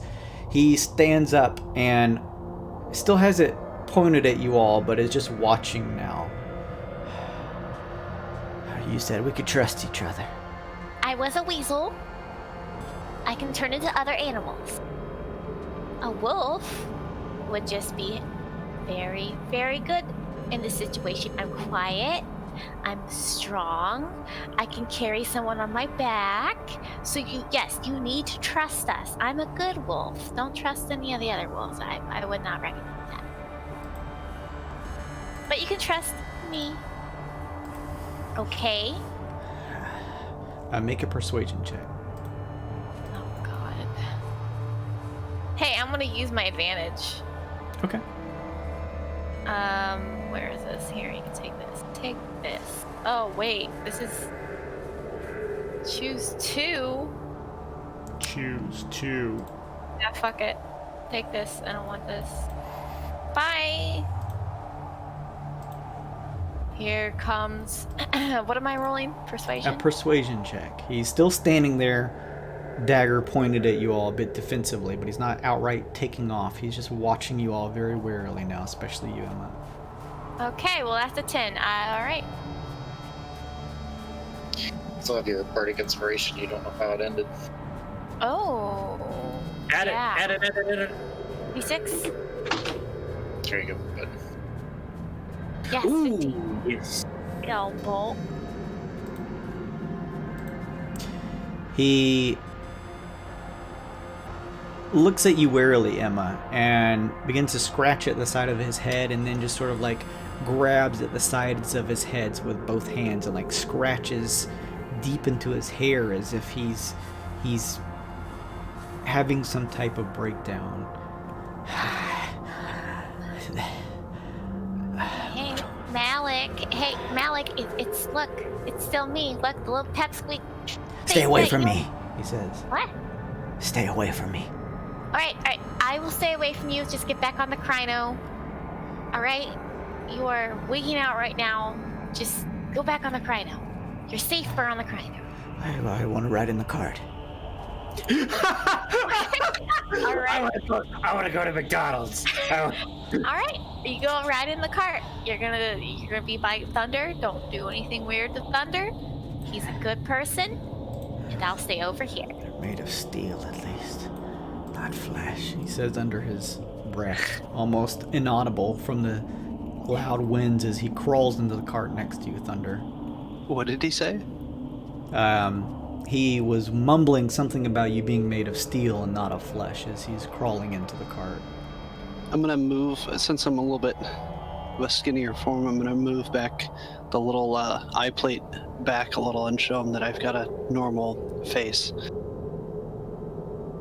He looks up to see your young gnomish face inside and almost sort of reels back a little bit, and still he's not like pointing it at you, but he's just like in his lap, still holding the dagger tightly. But he does crawl back I know into I the can't cart. calm him, but I'm gonna try and talk with him while we're going and ask him what he does remember, like what he, hey, what do you like to do? Try to calm him down a bit, I guess. You try to begin to ask him, but he just sort of like grips his head with one hand and almost begins to rock back and forth as if deep in thought, and he begins to murmur to himself, although it's practically inaudible. I don't know why I thought things would run differently. I don't know why. It's okay. Hey, are those images still around that we were gonna scout? Il just says, well, they probably heard us now. Hello out there. You hear nothing No. back. We're just passing through. Can we slowly start moving the Krynos forward? They very slowly begin to trudge forward. I'm going to go ahead and grab. I'm going to give you guys control of the Krynos and the cart. Hang on just a second. Oh my god. Oh my god. There's snowmen. It's snowmen in a cart. Are you kidding me? They're fucking snowmen. And a cart, which is weird. As the Krynos begin to pull up, you all begin to see that there seems to be surrounding this cart that looks to be in a worse off shape. A couple crates and barrels seem to be dug into the snow behind it. It looks like it may have been here for a fair amount of time, at least considering. Hang on a second. What's going on with these Krynos? Here, let's move this one here. There we go. Looks like it's been here for at least maybe a day or two. Difficult to tell without a check. There also seems to be a number of what looks to be snowmen that have been built to almost look towards the cart itself. Okay, that's pretty creepy. I want to investigate that. I'm gonna hop off the Kryno and get like real close to the face of one of the snowmen, like in a horror movie, before something jumps out at you. Oh shit. I'd like to join him in that. Okay, go ahead and move your token as you guys want to go in and investigate. Are you making some type of check as you guys do this, Il? Oh Investigation. no! It is like a horror movie. Shit! I'm gonna pull up my palm and let a little bit of electricity flow through it and just light up slowly. And I'm gonna take an investigation check. But if I can ready an action, if it touches me, I'm gonna blast the living shit out of it. Hang on just a second here. Let's go ahead and give Il a bad boy card. You don't have to. It was Yeah. an accident. Totally. Actually, I'm going to give me a bad boy card. Il can just watch. Do you like to watch? Okay. Nah. It's 15 total in investigation. Il, you... Okay, I got that. Thunder. Il, you peer in, and it looks like, despite the images here, these are just like really crudely, now that you're able to get a real close look at it, like really crudely fashioned snowmen. There's no carrot in the face. There's no coal that makes up the eyes. It's just like pocks that make up a little indented area for where the eyes should be. A creepy indented smile on them, and like not even arms, just like a very rough humanoid shape makes up the snowman. You similarly lean in, Thunder, and ready a hand. Did you say you were going to make a check on this? Investigation. Your investigation check, and what are you trying to investigate? I want to investigate. I mean, obviously these are man-made, but I want to see if anything's out of sorts with them. I mean, obviously they're snowmen, but like I'm gonna go to each one and then like go towards the cart. Just kind of take a quick like minute or two walk around to see if I can determine why the hell these things are here. You step up to them and see, similar to how Il was looking at one, that these are really crudely made. With your investigation check, just from the shape and nature of the way that these were fashioned, it doesn't look like they were fashioned by human hands. Do I know, could I take like a nature check to try and determine, or survival, or whichever, to determine what the hell it was? Sure. You are able to kind of do this as you slowly move to each of them, kind of walking, keeping distance from the cart and just checking each one as you do like a full circle. That's an 8. Unsure, unfortunately. Guys, these don't look like human hands. that did this. Okay. Go ahead, sorry. I can't tell what it is. I don't know if maybe one of you guys want to take a check, but I don't think humans did this. Nature check. Nature. 18. Whatever formed these, just based on the look and makeup of how they were fashioned into these crude snowmen, Emma, looks like they were formed by something that may have hands not too dissimilar from your size. Tiny little goblin hands. Oh, well, I'm not scared anymore then. Bolt and Ill, what are you guys doing? Well, having lost interest in the snowman, I was walking forward to where Bolt was. And Bolt, you were headed towards the cart? Yeah. See why a cart would be abandoned here. As you guys move up to the cart, all of these snowmen turn to look at you. And then, pushing out of the sides of the Rotown forms are thick arms, and they attack. Do I get my attack on them? Yes, you will.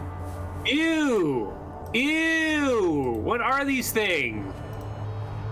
Ew! Ew! Oh, what the hell is that? Is this more milk monsters? I was about to say they look like cum monsters. I hate them. God.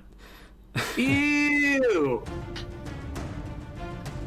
Bailey, we're getting attacked by cum monsters.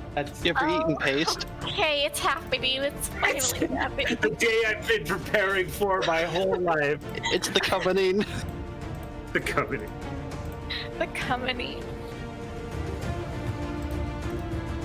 Hang on, I'm gonna add turns for you guys.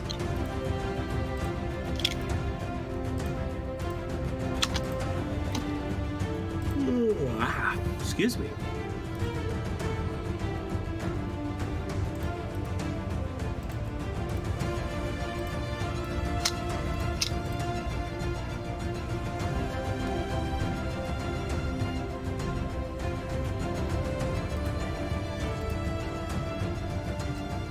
You guys can go ahead and do your initiative over there. Wait. Oh, there it is. Initiative and Cogman, who I didn't close the tab of this time. Oh, Ill, you sweet child.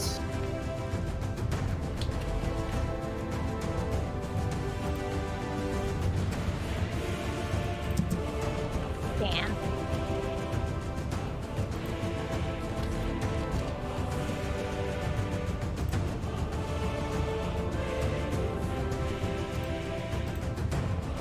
Wow, these goblins are pretty tricky.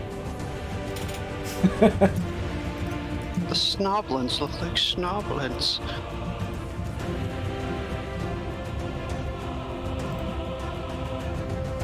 Why is my typing so loud? Usually Discord doesn't pick up my typing, but it's doing it today. We hear you. Not the fastest.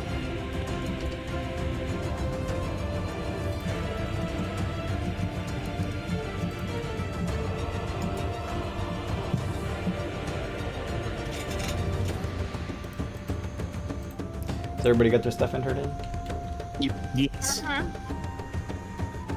Want me to roll for my ready to attack? Hang on just a second. I'm sorry, give me like one more second here. Just one more second.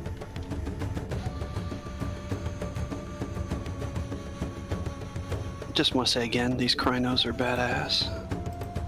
Oh, you like them?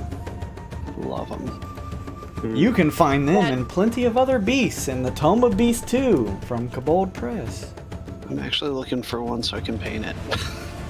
We're gonna just say that you are 99 in the turn order, so you can go first and get your attack off. Alright. They form a little bit thinner and lithe. They look back to Ill and say, I found a new configuration. Dropping bastard mode and going for riding mode. Call me the God of Thunder. Okay, cool. I'm gonna slap my hands together, and blue gems are gonna reach out. I'm gonna reach out with my hands with like little gems in the center and shoot lightning straight at it. 2 attacks on this guy. Nice. That's fun. 11. 11 hits. Oh. Sweet. It's almost like they're made of cum or something. Have you homebrewed and statted cum in D&D Beyond? I've killed Bailey. Puking everywhere. It's sticky, Thunder. Very sticky. Looks like a sticky situation. It's a damage roll. It's a 6 damage, and if I hit with an attack, I can add an additional d6 once a turn for lightning damage. Nice. So that's 8 on the first. Second attack. And same, Hits. 11 to hit. 8. And I'll because I need to get it out of here, I'll add my Nice. 3d6 lightning damage then. For your next attack? No, for his card that he's using. He's just Oh, it adding would damage. be, excuse me, it would be a d12 then. Because that Okay. would have been before. Yeah, I'll toss an extra d12 at it. Okay, sure. Nah, it's only 3. Oh, bummer. It's okay. 3 damage. So 8 on the first attack, 8 on the second attack, and additional 3. You just pound into this, just like snowman, this creature that looks like it's just made of pure snow with your electric volley of fists in your armor, and kind of smash clumps of snow from its form as it sort of reels back. Anything else, Thunder? That's it. All Stand right. my ground. Ironhide, you are mounted up on the Crino. You can pop down for half of your movement if you'd like. Otherwise, you could just still stay on top of it because it's not moving and just swing away. I'm gonna dismount. All right, you pop down 15 feet. Also, keep in mind, difficult terrain here. 20. My movement's 40. Oh, shit. Okay. Bonus action to rage, Nice, nice. and we are swinging for the fences with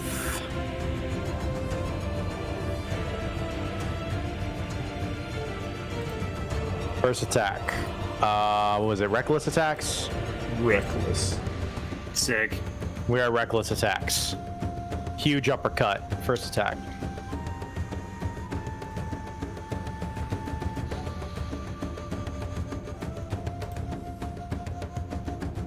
.27 versus AC. Both of those will hit. Okay, that's 14 bludgeoning. Second attack.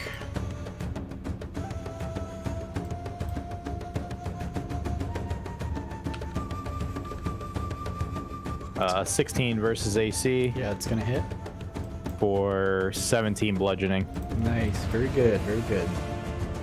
You just smash into it with your big ass mace, right? Maul, yeah, the maul. All right, your maul. Is your maul magical? Yes. Nice. You You plus just one maul you just with pound. a gem in it. Oh, right. You pound into it, and just like one of the snowy arms of this creature is just thrown off as it sort of reels back. It makes no noise though, other than the crunching sound of snow, and still the eerie smile formed at the top area of its head. Anything else, Ironhide? Call out to the party. Protect my buddy Krynos, and maybe Malik if he wants to cooperate. Pass my turn. All right. You guys are all taking on these ice-like or snow-like creatures, and out of the corner of your ears, despite the howling, tough winds, thunder, you hear something just trudging through the snow at a high pace, and a massive white wolf rears its fangs as it runs up to you and tries to dig them into your steel body. Oh no! Oh no! It's that thing that Malik was worried about. Yeah, you hear Malik yelling from the back, but can't even really make out what he's saying. That's going to be 21 versus AC. That hits. Yeesh. It bites into you hard for 14 points of piercing damage. I need you to make a strength saving throw, please. Oh. Yeah. Oh, the comb wolves. Their fur is white, covered in a sticky substance. That's a 7 minus 1, so that's a 6 strength. Just the sheer surprise, not technically a surprise, but just the surprise of the creature bounding up to you as you're in the midst of combat with whatever these things are. It throws you onto your ass. You're knocked prone. Fair enough. 25, 30. A massive white wolf throws itself onto the broken cart in front of you, Ill. Shit! And let me just see here. Let me do... Hang on. Let me see what I got here. Come on, I know I got one of these. All right. 5, 10, 15. Let me see here. Whoop. Okay. Oh no! Daddy no like. Daddy no like. That's... Don't like that at all. It inhales, and you watch as just pure cold, the same type of cold breath that you guys were spewing out on your trek here, is almost inhaled by this wolf, and it exhales a blast of freezing wind out in front of you to hit you, Bolt, and Ill. Can you guys make a dexterity saving throw for me? Oh dear. I mean, I can. It's not going to be pretty. Oh, first one. Take the first one. I don't know why I rolled twice.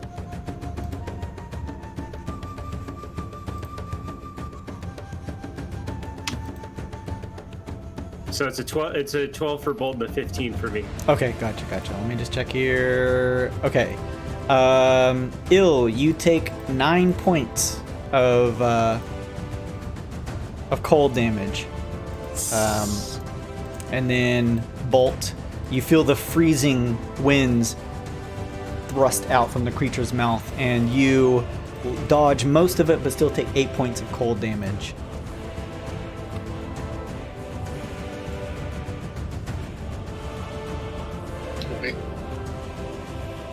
Got it. And bounding in from the east side is another white wolf that runs up towards you. No. Ironhide. That's going to be a 17 versus AC. Yes. It throws itself up a little bit to purposefully bite at you instead of the Crino underneath you, and digs its sharp and cold teeth into you for, let's see here. It's going to be 9 points of piercing damage. Please make me a strength saving throw. Oh, a strength saving throw, huh? 12. You wrestle your arm free of its bite, but it is able to kind of wrestle you down into the snow and you fall prone. With that, it is Cogman's turn. Okay, how much movement to get off to dismount? Is it half? Half of your movement to dismount. Okay. Yep. And then, okay, so he can only move 1 square. So he's gonna dismount. Actually, he's gonna dismount, and then I think he's gonna move here and stand side to side with Thunderfall. Kind of want to just get rid of these little guys first. So here we go. 21 to hit. That hits.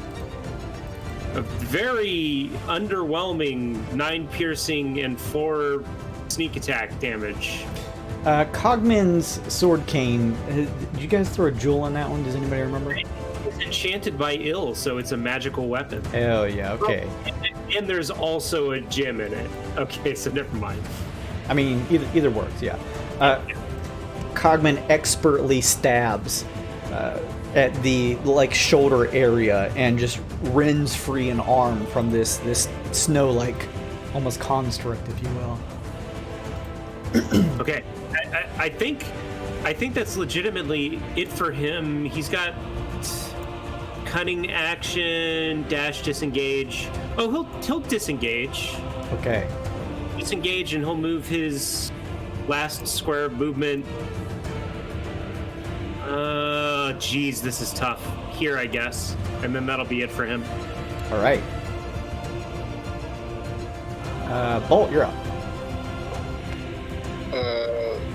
Bolt is gonna turn to this wolf and say, "God damn wolves, get the fuck out of here!" And he starts whistling at it.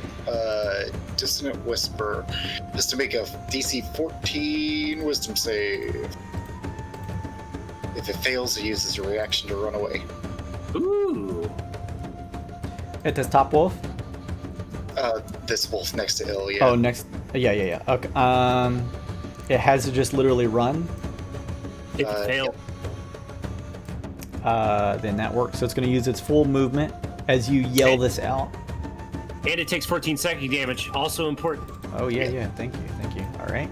Yes, it takes that, and that's not forced movement, so anybody can make reaction. Yeah, the hair stands on its back as it almost yelps a bit and throws itself off the cart, giving you an opportunity to strike at it if you want as it begins to run away. I'll try to rake it with my tentacles, I guess. That's the best I got. Okay. 14. That is gonna hit. Get absolutely pooped on. It's not much, but it's psychic damage. 5 psychic damage. Okay. Yeah, it could be worse. That's good.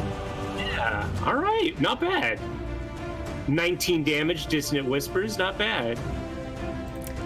So it's going to use its full movement. 5, 10, 15, 20.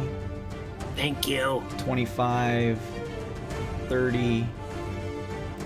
And it just has to run away for its full movement, right?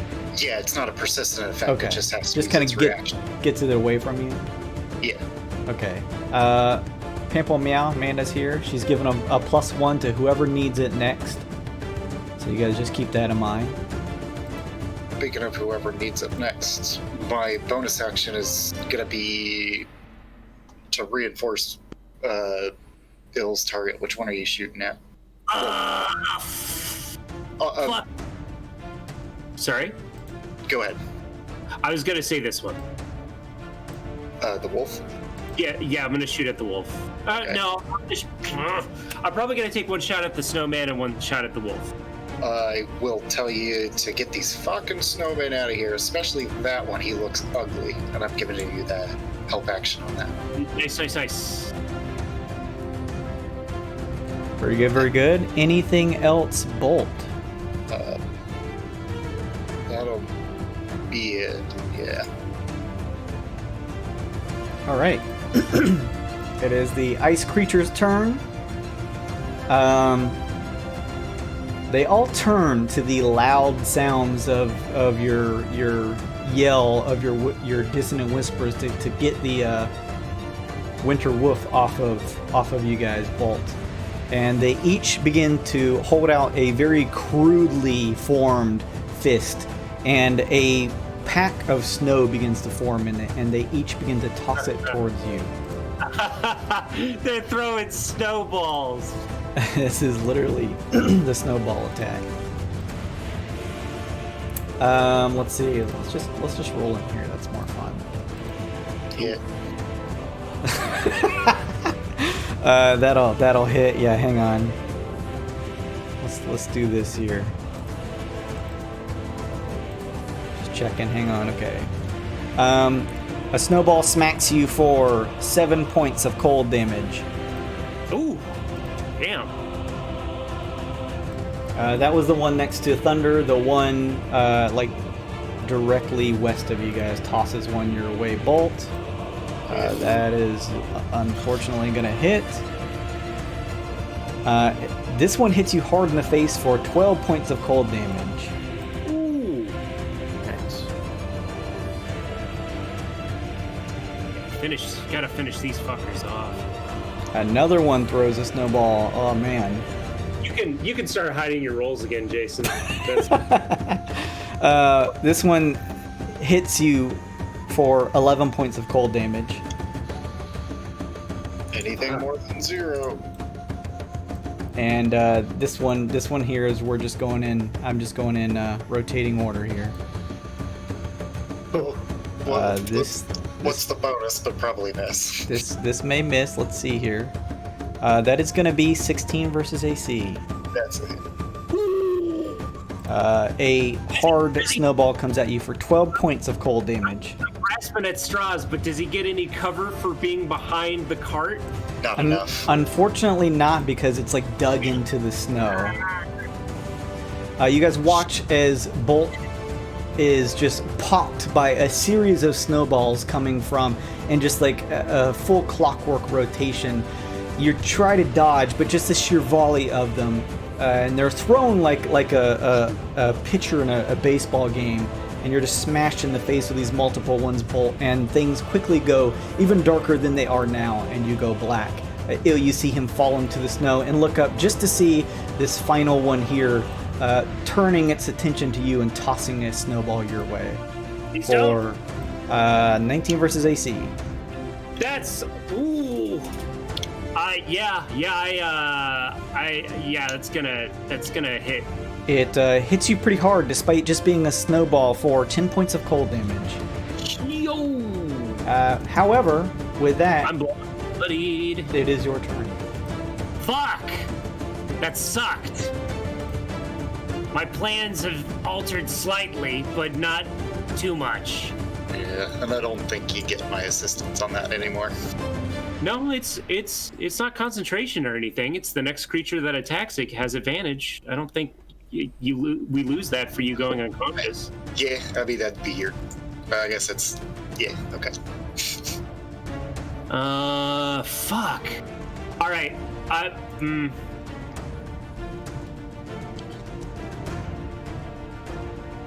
Oh man, I can't move closer because the wolves are gonna Take out the snow yetis. Yeah, all right. I'll just do my advantage hit first on this guy. I'm going to unfortunately disadvantage that. Oh, it's 15. To a normal advantage. 15? You're hitting wolf or snow golem? No, snow golem. Still hits. 7 force damage. What's it look like when you destroy the snow golem? Oh, it's just like powder. Just, shot once into powder. It like is blown backwards and just looks like it was never there to begin with, as the hard winds of the blizzard just blows what's left away. I have no healing for bolt, and everything is too spread out for my other good stuff. So I think I'm just gonna use a fire bolt, which is it's a round from my gun, on I guess this guy next to Ironhide. Right. Carry round. 21 hits. Yeah. You let loose a fire shot, Yeah, it's an incendiary round from his Uzi. The round completely melts through the creature's center mass. It looks as though the fire just completely tears into it, making it even more susceptible to something like fire. Nice. As That's 9 fire damage. Nice. Oh. Use fire and somebody pick Bolt up off the ground if you can.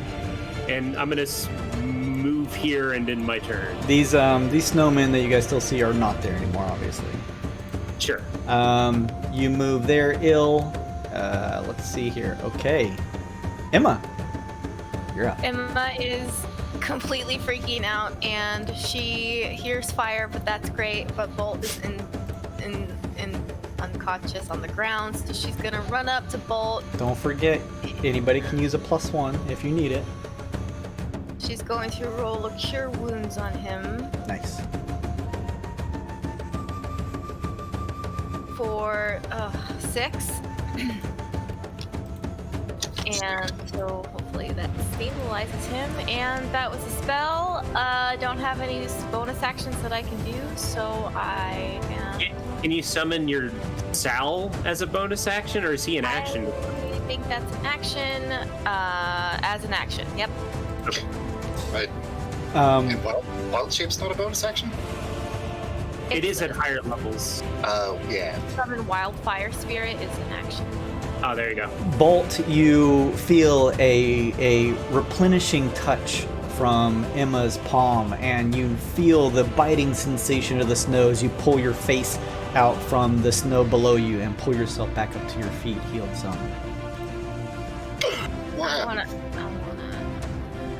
You got fucking pelted, boy. Just remember, Emma, that each of these spaces are difficult terrain, so they take 10 feet, not 5 feet. Alright, so I started 5, 10, 15, 20. Half movement to dismount. I end my turn. Okay. Alright. Damn wolves. Damn wolves. Malik says as he throws himself off of the cart and slides underneath the snow and just runs his dagger into the chest underneath of the winter wolf, Yeah, get him. stabbing him multiple times. Let's see. Yeah, get him. Yeah, Jesus, get Buddha. That's gonna hit.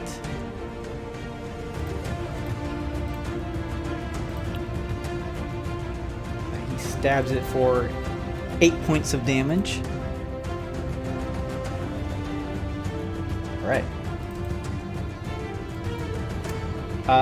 That was Malik. The Krynos are like, they're gonna stand their ground.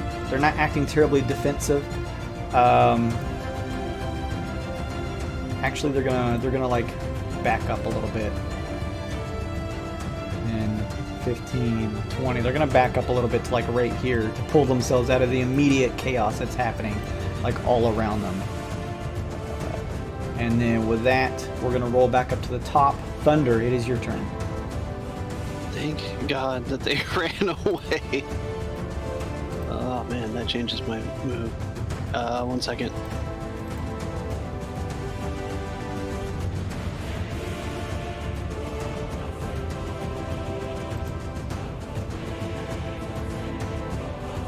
Only if Thunderwave didn't push people away that were your allies.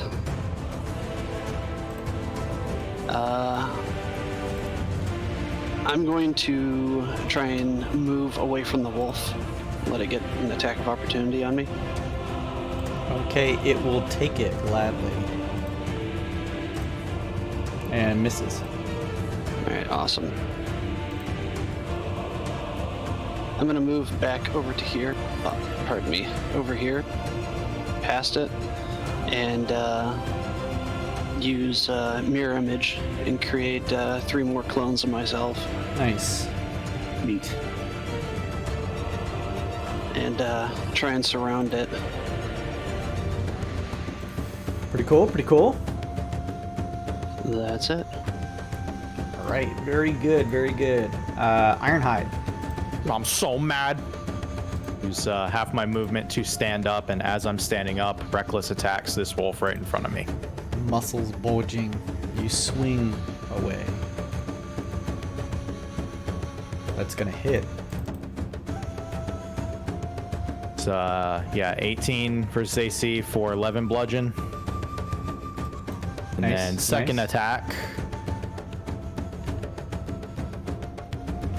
Oh shit. Oh shit. The double Wow, crit. holy Screen cap it. I mean, just Gallagher splatter. Hang on, not that one. You need the good Well, boy no, card. my gem in my thing does give me inspiration when I crit, so Oh! yeah, please have both What? cards. What's the gem? Gem.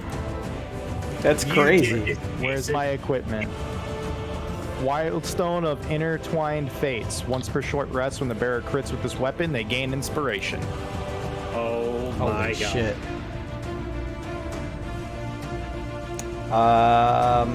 I'm gonna say that is inspiration to get advantage on an, like attack roll ability check, but just not a card. Is that fair? Fair. Okay. And then you're also gonna get the good boy card. Oh, you got one already? Cool. Okay. I took the good boy card. I'll Okay. This is great. This is great. So what was the overall damage then with that smashing hit from you? 22 Holy shit. bludgeon. Mwah. Mwah. There is a yelp from the creature as you just smash into it. You hear the crunch of what's likely ribs as your maul just finds the center mass and just pile drives into it from a heavy throw from your reckless attack. And I will move. If I stay in melee range of it, I don't get opportunity attack, right? That's right. Okay, I'll just move to kind of put myself in between the wolf and the Crino, so if it tries to get past to those, it's got to go through me first. You're Gotcha. dying over here and you're worried about the Crinos? I'm busy over here. You All right, do that I'll- over there. Fine. Anything else, Ironhide? I'm mad and they're next. Just pass my turn. All right. The wolf shifts here, taking an opportunity attack from Malik as he swings his dagger its way, but misses. And smelling blood on Bolt, attempts to bite at him. No! No! I was hoping having more of me, it would come at me. 24 versus AC. Okay. I mean, that definitely hits her. Sorry. Yeah. Okay. In that case, then 9 points of piercing damage. Right. Alright. Yeah, I think Thunderfall's tank configuration is the way to go. Well, I thought having more of me over here, I was gonna like try and pull him over towards me. You ain't got a taunt though. Well, I mean, they're supposed to be like he's supposed to be encircled by him, so he'd be going through them. Nah. I mean, he can reach him. Well, I meant through the duplicates of me.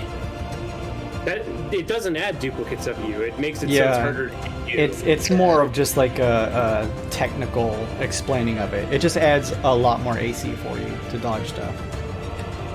Oh, I'm probably gonna have to absorb elements. This son of a bitch. Though the northern winter wolf quickly resumes its spot here at the top of the cart, but isn't able to reach anybody to bite. However, the one that was to the east of you guys quickly runs up and inhales deeply and exhales a flurry of cold winds at each of you. No. I need a constitution, a dexterity saving throw from you, Emma, and Ill, and then I think that's a death saving throw for Bolt. Yeah, let's just take it. Gotcha. What? What now? What am I rolling? Dex save. Dex save, please.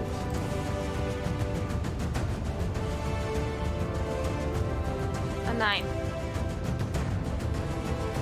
And then, Ill, that was your dex save 14 up top? Yeah. Gotcha. Ill, you take 11 points of cold damage as it hits you heartily.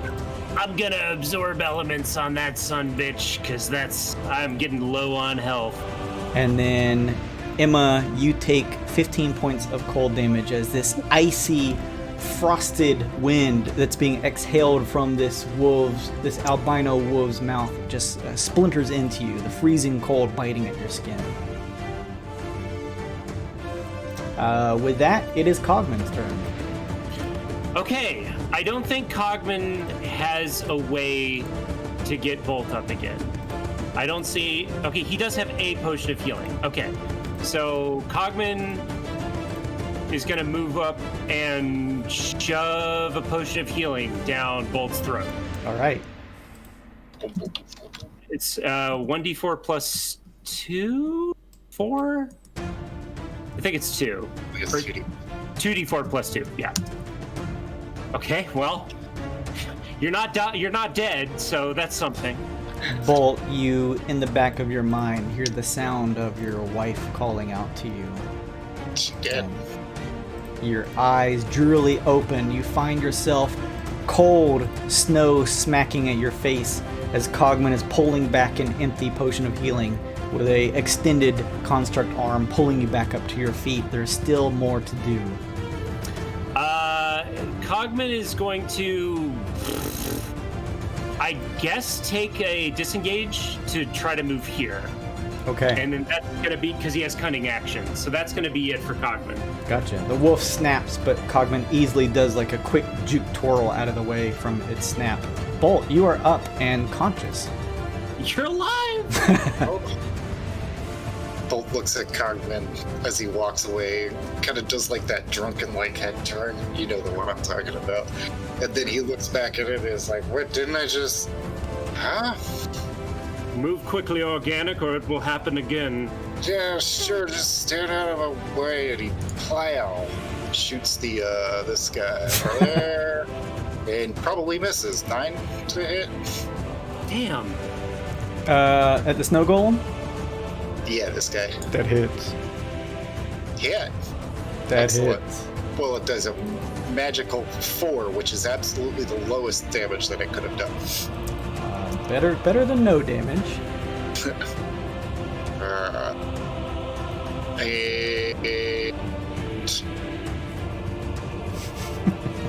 That was dumb. I should have done the other thing. Oh well. I just point at that thing and say, so we can kill that fucking thing. All right. Let's get the Master Tactics. Yeah. Anything else, Bolt? I slide under the cart.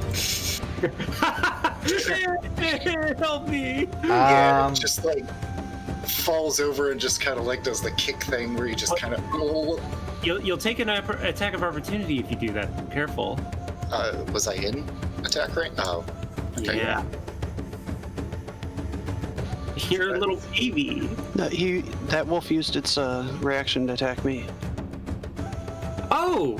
That was this round. Yeah. Oh, okay. Yeah. Nice. That's why I said I'm trying to draw him away from you guys. Oh, there we go. So what are you trying to do here, Bolt? Just slide into a little more cover. Okay. You basically just like fall into the cart and at least see, although it's not a huge amount of cover, there is some like frozen wood railing here that surrounds you as you kind of look up at Cogman and a massive wolf that is you're not covered from, who's staring at both of you. But at least you feel like you may not get pelted by snowballs. Yeah. Anything else? He just looks up at Cogman and says, "You do it." And rolls over. I'm trying. All right.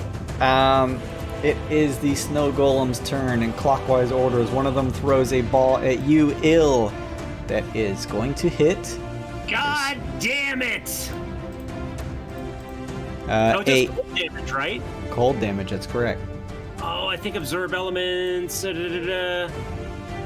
You have resistance until the start. Yes! I have resistance to cold damage still from absorb elements. Fuck yeah. You take a whopping 4 cold damage from the first one. Yeah. Another snowball throws your way for 16 versus AC. Stop, please. Yeah, that hits. Okay.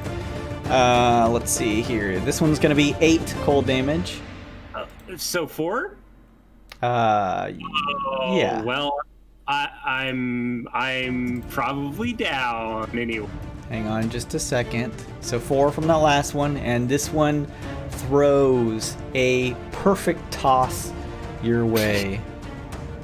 That is going to be, hang on just a second, that is going to be 22 cold damage as the last snowball nails you right in the face. Wow, Pops, I can't believe you got nailed by all the... Yeah, he's fucking down, though. Yeah, you just feel a cold sensation on your face, and everything goes black as you say that towards Bolt. Fucking bummer. Bolt sits up. Bolt sits up. Huh? You guys, I'll get that guy. Somebody kill these fucking things. I need a death saving throw from you, Ill. Wait, why? You got the last one down me, not the one before it. Yeah, but it's your turn now. Oh, yeah, that would explain it. Rally. Nope, but it's a good save. Yeah, that is 1 successful saving throw. Emma, you just revived Bolt. He jumped into the cart, and you just watched, instead of Bolt, Ill now get pelted as he falls face first into the snow. Alright, I heal Ill, and I have nothing else I can do. I'm done. All right.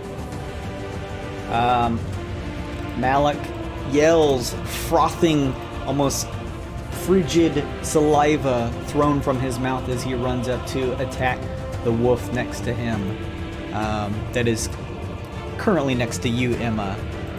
He is going to critically miss as he face plants into the snow, the dagger just kind of flying off, picked up by the winds out of his hand. Malik. The Cranos hold their ground. Thunder, you're up. Oh boy.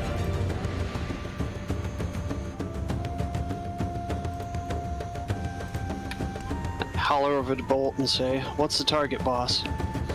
I've marked that one, so you have an advantage on the first attack against that one. But he says generally, it's the one that you can kill.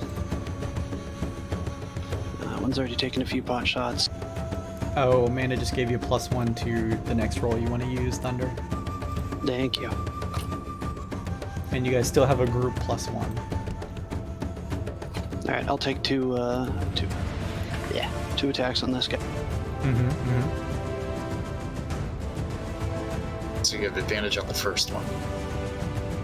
Fish for a crit. Okay, no, 22 still smashes it. 6 plus an additional d6 on one hit. 8. All right, solid. You fire off, what is this, like an electric shot? Yep. All right. Blast of electricity from your fist smashes into it. Second one, the same thing. It's gonna hit. 8 damage. Nice. Pox and chunks of ice is thrown from its body. This one is like about half formed at this point, but still standing. I'm going to do the same thing I did last time. I'm going to... you guys are staying there. I'm going to look to Emma and yell, "Get out of there!" And I'm going to go in melee range with the wolf and try and take a step back. Try and draw him back. Okay. Move into him and then take a step back so he can get an attack on me. Oh, Again, pretty clever. Interesting. trying to pull him back again. He is a wolf, so he's just going to use that opportunity to try and bite at you. And he definitely hits.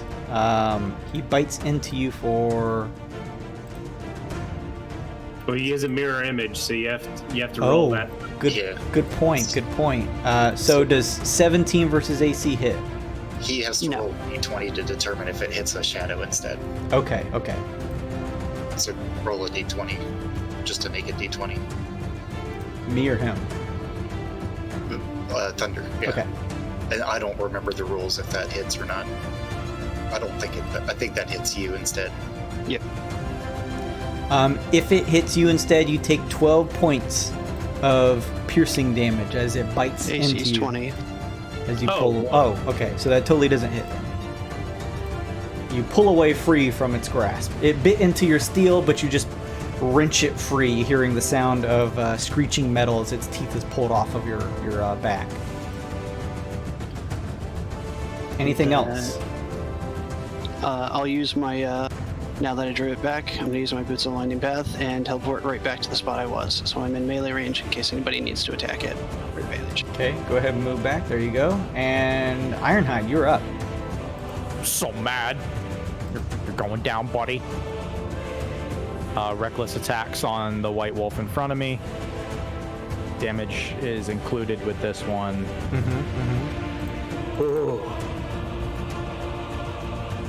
So 24 versus AC. That'll hit. 14 bludgeoning. Nice. Smash into the same one you've been just pile driving with your maul. Yep. Second one, big uppercut.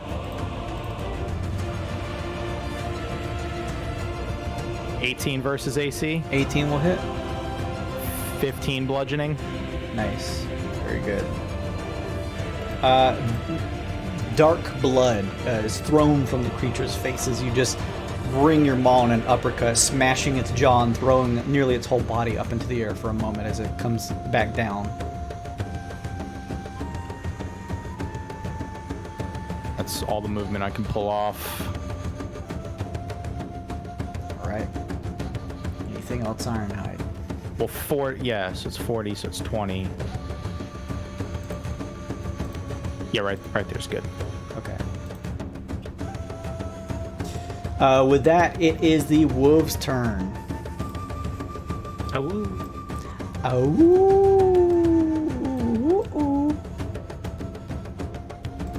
God damn it.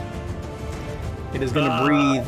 This one's going to breathe a cone of ice that hits everyone in this radius. That includes Bolt, Ill, Emma, and Cogman. I need you guys to make a dex saving throw, please. Joke's on you, I still have resistance to cold damage. There's mine. There's Cogman's. Oh, God.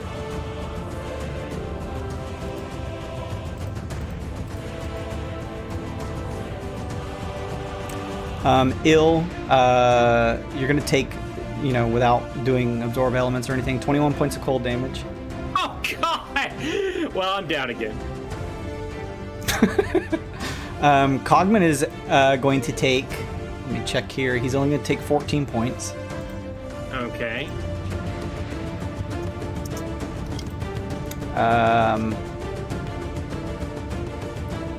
Bolt, you're going to take...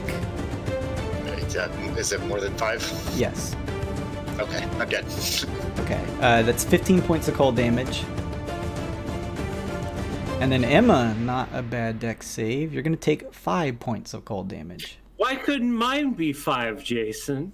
Because I rolled low for her. His probability's a bitch.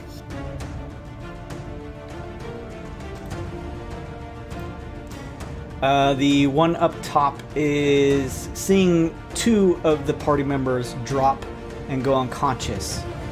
Bolt and Ill. It is going to instead just simply try to, not knowing that they're actually dead, it's just going to attempt to bite at Cogman. And just completely bites into Cogman's construct arm, and you just easily wrestle it free off of you. Cogman reposts as a reaction. Right. He has a reaction when something misses to attack it. Nice. Yeah. And you know what? he's also gonna spend another superiority die to give him advantage on, because he really needs to hit this right now. Here we go. Here we go.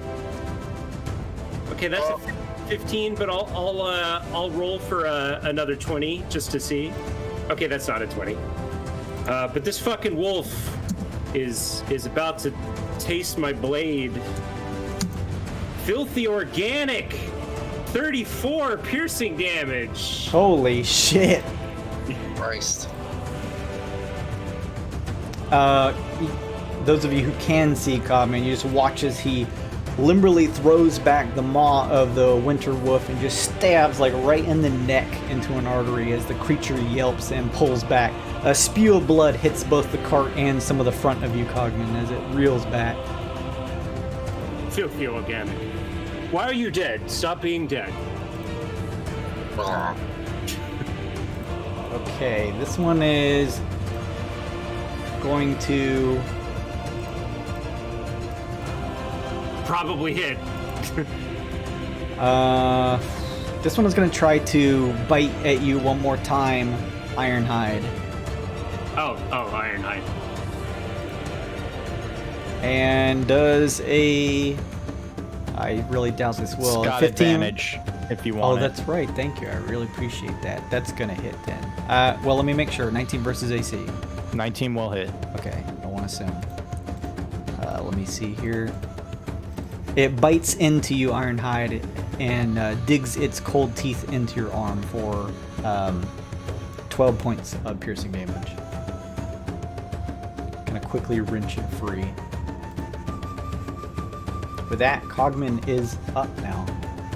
Okay. Cogman does not have advantage on this guy up here, so he's going to disengage his bonus action to move down here and attack this wolf. Actually, we need to kill these fucking snow golems. Can he even get there though? Yeah, he can. All right, he'll disengage out here, and he's gonna... Gosh, none of these are good fucking choices. I'll spend another superiority die just to make sure this thing dies. Sure. You trudge through the snow over to this one. Actually, no, these things have like shit AC, right? Yeah, You I'll just... kind of get that impression. Yeah, I'm not gonna spend it. 16 versus AC? Hits. 14 damage, piercing. Nice. You stab into it, tufts of snow falling away from its form. Okay, I will move here. I did disengage previously, so no Gotcha. opportunity. Gotcha. Okay. Yeah, I think that'll be it for Cogman. All right. Bolt, a death saving throw. You can use the +1 from Manda if you want. I've got 3 to fail. You're ballsy. I like it. Well, Well, it's that's no But- better proof of existence of God than that right there. yeah, there is. Because I'm a halfling. Motherfucker, get out of here. Boom! Oh god, What no. is this? Please. Okay. Oh my god. I saw the pale So 1 death saving throw instead of 2. Holy shit. You can't write this stuff. I know.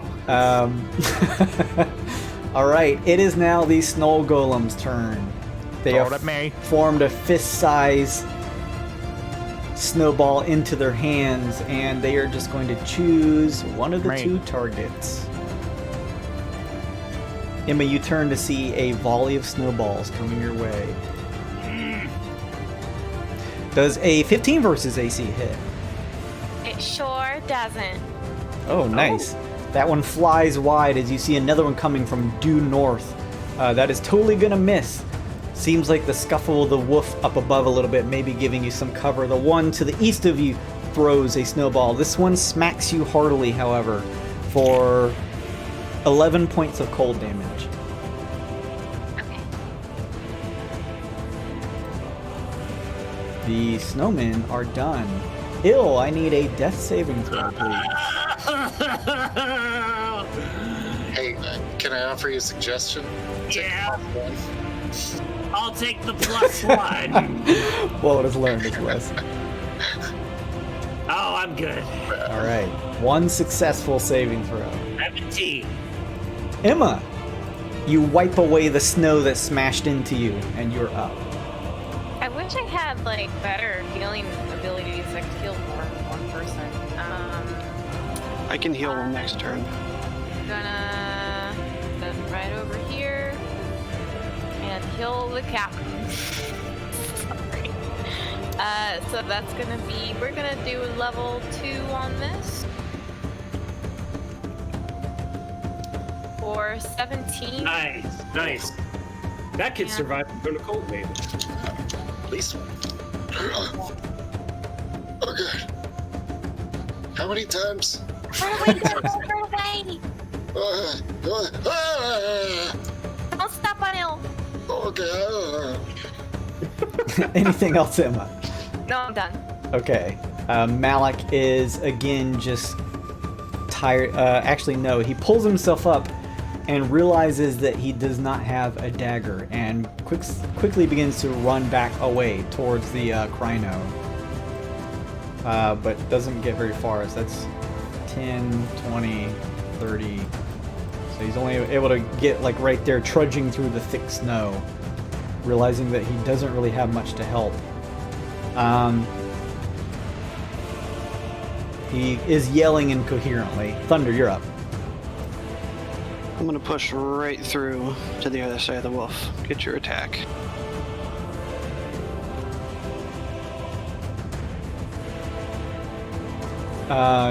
If you swing around that way, then it's not going to bite you. Yeah, you didn't leave threat range. I was hoping to. You have to be like not. You have to essentially just I know. not be adjacent to it. But we have reduced movement through the snow. This is true. I'm gonna toss a heal on ill.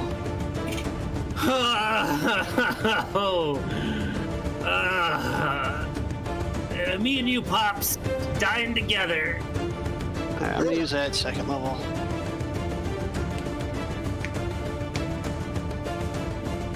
Whew.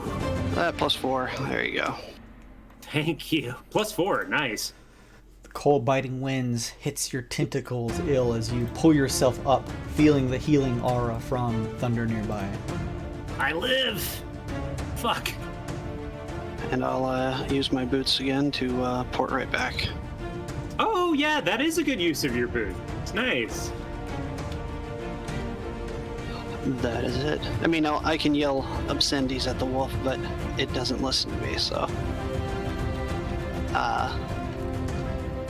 that's it.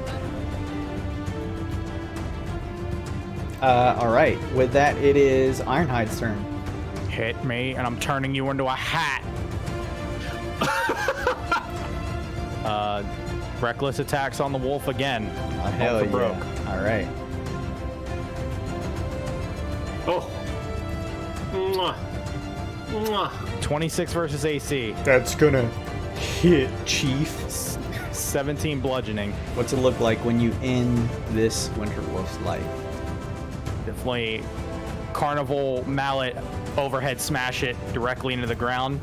You hear a sickening crunch and just watch as its entire front half is just lodged deep in the snow. You pull your maul up and just see as the thick winds begin to already cover it. There's just red snow that slowly coats the top. I want to paint my face with it. And yell as I run towards this snow golem. All right. Oh yes. Yes, Daddy. That's 10, it's 20. Dig your feet through the snow, but you're able to move up into threat range with this one here. Now, as I'm running, I want to swing at it. The trigger for head first charge is if I travel 20 move. You only traveled 10. Only traveled 10, but it took 20 to do it, so it doesn't count. Okay. You have to. It's relative distance of 20 feet, not how many movement you expended, I believe. Makes sense. Makes sense. So this is just going to be a second attack at advantage. Kill this fucking snowman. Well, This is 10 versus AC, That hits. 13 bludgeoning. You just run right up to this one and smash into it with a solid strike. Throw at me, throw him at me, throw him at me, throw him at me, throw him at me. That's my turn. All right. Let me see. With that, it is the wolves' turn. The one next to you, Thunder, and Cogman bares its teeth and holds its action. ooh, interesting. The one up above jumps from the cart down here. Both of them stare intensely at Cogman. Cogman kind of looking back and forth. They seem to have him at a bit of a disadvantage here. Oh, I doubt that.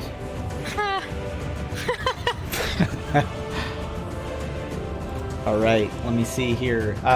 The wolf below, its attack triggers. It wants to bite at Cogman for...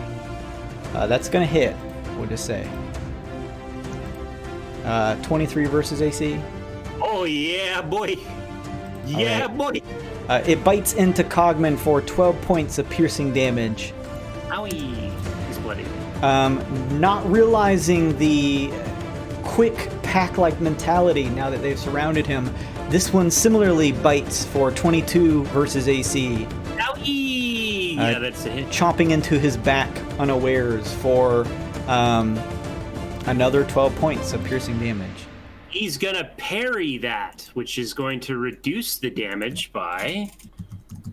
Big numbers, no whammies, no whammies. Stop! 10 damage. Nice. Nice. You quickly stab at the one above you for 10 damage. Oh, no. This is different than the repost. This is, he's like using a sword to block the attack. And You're he lowering the damage? Yeah. Gotcha. Okay. You do that. Also, Amanda has given you a second inspiration. Oh, please. Thank you. I need it so Go ahead and much. grab that one. I do. All right, the other wolf is just dead, so Cogman, you're up. The wolves are almost like circling you now in a pack-like tactic. Yes, I see. This guy. He's gonna attack this guy. And The wolf or the snow golem? Sorry, I didn't see it. the wolf. Okay. He's gonna use his last superiority to get advantage because we really need to kill these things. Well, it's a good thing he did, ladies and gentlemen. Let's try that again. 13? 13 is 13. Just hits. That's gonna be 22 piercing damage. Holy shit! Cogman's a good character. That's cool. Good character. What does it look like when Cogman destroys the wolf above him? Okay, so he's like, the wolf is still like biting him, and he's got his like, he's holding his cane, and he just slices the cane through the wolf's jaws, and then that's that. Blood spills out onto the snow and it collapses.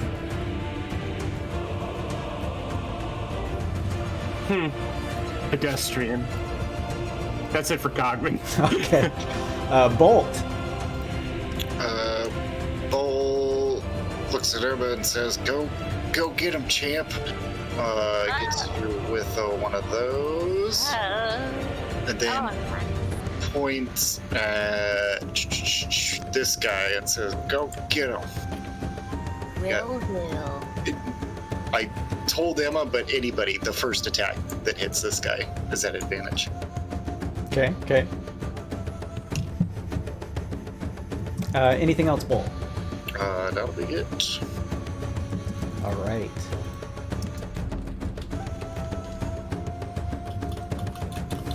A snowball heads right towards your face, Bolt. Oh God! That's gonna hit. Can They should miss like one. That's going to be 10 points of cold damage from this one over here.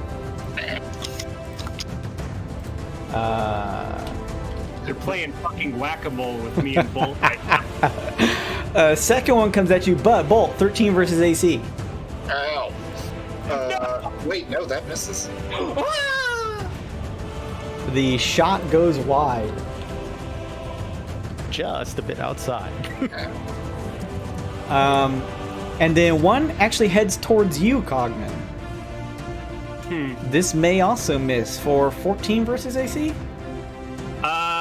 14 versus AC just hits Cogman, unfortunately. Oh, okay. Well, 9 points of cold damage as the final snowball from this one cracks into you.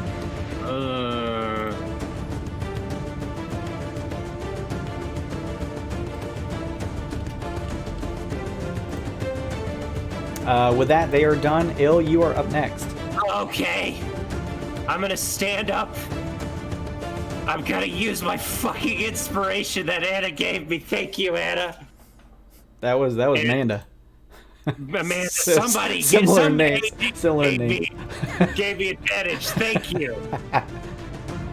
Oh, okay. Anna did just give me a +1 though. What a game, guys. Well, what a game. All right, I'm not using the advantage just yet. Okay. I'm using my bonus action to just try to finish off that fucking guy over there. Sure. With just normal attack Well, from my offhand. We'll wrap this up as soon as this combat is done. Nice. Fuck, snowman. That's 16. What's it look like when you destroy the snowman? Powder. All right. And I look at these two motherfuckers, and I'm going to load in a full magazine of Inferno rounds, and I'm going to do Scorching Ray with 1 bolt coming at him with advantage and 2 bolts going at that guy. Okay. So the one with advantage, actually just do it from top down. Sure. 27 That's- for 4 fire damage. Actually, he's the first one I hit. That's 10 fire damage. You watch, and this is the top golem. This is the one next to Ironhide. Okay, let me see here then. Let me just, come on, roll 20. Let me mark out of here. You watch as just like half of its form is just melted away from the sheer heat of your attack. And this one up here also takes 10 fire damage. Similarly, just its body just sloughs off from the heat. God, Scorching Ray fucking sucks. Every time I cast it, it just reminds me how, like, not worth it. And I'm going to bravely move 5, 10. What's your third beam hit? That guy, both of the ones for a total of 10. Total of 10. Okay. I was just making sure. Okay. I dive into the corpse of this wolf. You all have it. Don't worry about all will. Cut its stomach open and pull yourself inside for warmth. Yeah, that's it for him. All right, Emma, you are up. Okay. Well, I have Scorching Ray as well, so I'm gonna cast it at this level. So I'll do it here. Have a good one, going Emma. up here. Have a good one, Anna, not Emma. All right. Another one. It's a crit. That was this one. So let's go one by one. You're shooting this top one first. No. First one was 25, and it was this one. What's it look like when it dies? It just melts. And second one is crit. Crit. I'll give you a good girl card. I don't know if it's gonna be any effect, but you can grab one of those. What's the overall damage? It looks like it's 8. 12. 12. Sorry. 12, so that is 24. This one, similarly, just melts away. Yeah, that's how you do it. One more. Wait, I do? Yeah, 3 rings. I cast it at second level. Yeah, that's correct. 3 shots at second level. And the third one. If you can use your good girl card, I would, because this is the end of the session. If it's helpful. Okay, let me read what it is.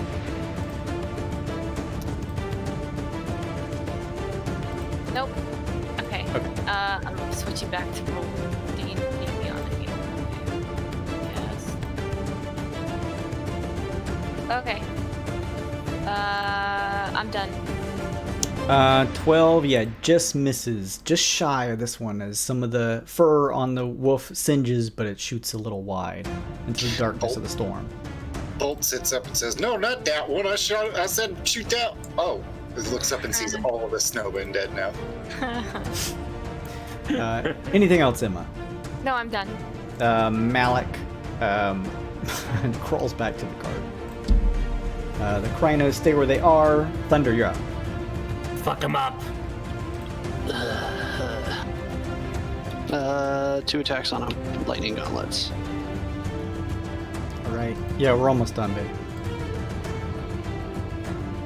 18. That hits. It'd be 10. Oh. 16 total on the first strike. Nice. The second one is a crit. There's our luck. Shit. It all happened at the end. All of our luck happened right at the last turn. Take that. Just Let have me to know. say you have to go. Let me know. Let me know what it's, the full damage is. 11 total. No, Right. you Oh, plus, excuse me. 11, 15 total. Okay. And What? 4. What? It does how much damage? A d6 plus 4, and then it was doubled, so it was an additional d6 because it was a crit. Oh, you only get the extra d6 on the first attack? Okay, it's not On more one strike. Yeah. What was the overall damage? He was right. Sorry. 15. Okay. Just make sure. 16 on the first, 15 on the second. Gotcha. Okay. All right. Very nice. Anything else? That's it. All right. Cogman. I'm sorry, not Cogman. I'm sorry. Ironhide. Ironhide just roars 10, 20, 30, 40 reckless attacks on this. Holy Fast shit. Barbarian.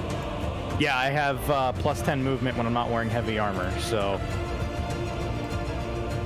Trudging through the snow, just kicking it away from you as your muscles bulge. 26 versus AC, Hits. 15 bludgeon. Nice. You pound into it for 15 points of damage. Second swing.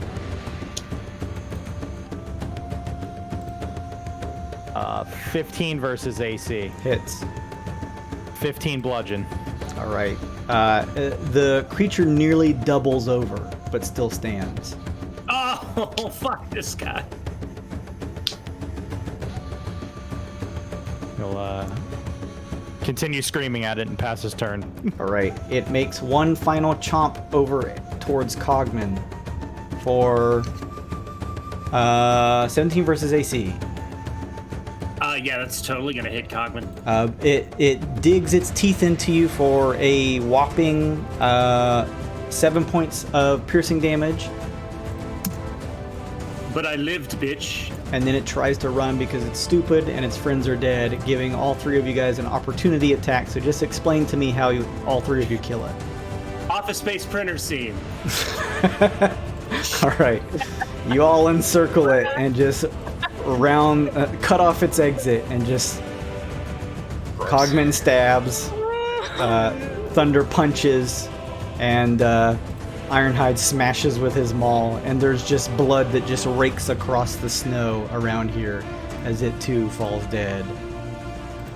All of the enemies in this immediate region are dead and gone, taken care of, and you guys find yourselves bloody, standing in a high-pitched blizzard, looking to one another to make sure everyone is fine. It looks like everyone is standing, though probably a little worse for wear. It still crawls out of the viscera. That's where we'll end this session, because I know we ran over. Thank you guys for hanging out just to finish that up. Bye, Bay. Thank you, everybody, for hanging out with us. Thank you, Anna. Thank you, Amanda. Thank you, anybody else who stopped by and was lurking. check us out every Friday at 9 p.m. Eastern Time. We do this every week. We may be a little touch and go here with the holidays, but I'll make sure to let you know. So follow the Twitter at GAWD_mode. That's all my social stuff. I appreciate it. Give the channel a follow if you enjoy it. Even if you're lurking, you're building up Twitch channel points, and you can take a look at all the rewards down at the bottom left, which a lot of great stuff was used to help the party out this session. That's awesome. Thank you, everybody. We will be back next week. I'm assuming. Is everyone good for next week? Yeah, should. Okay. I'll double check with Kevin too. I'm hoping he'll be back because I do miss him. But in the meantime, thank you so much for stopping by. We'll be back next time. Have a great weekend. Goodbye, everybody. Bye.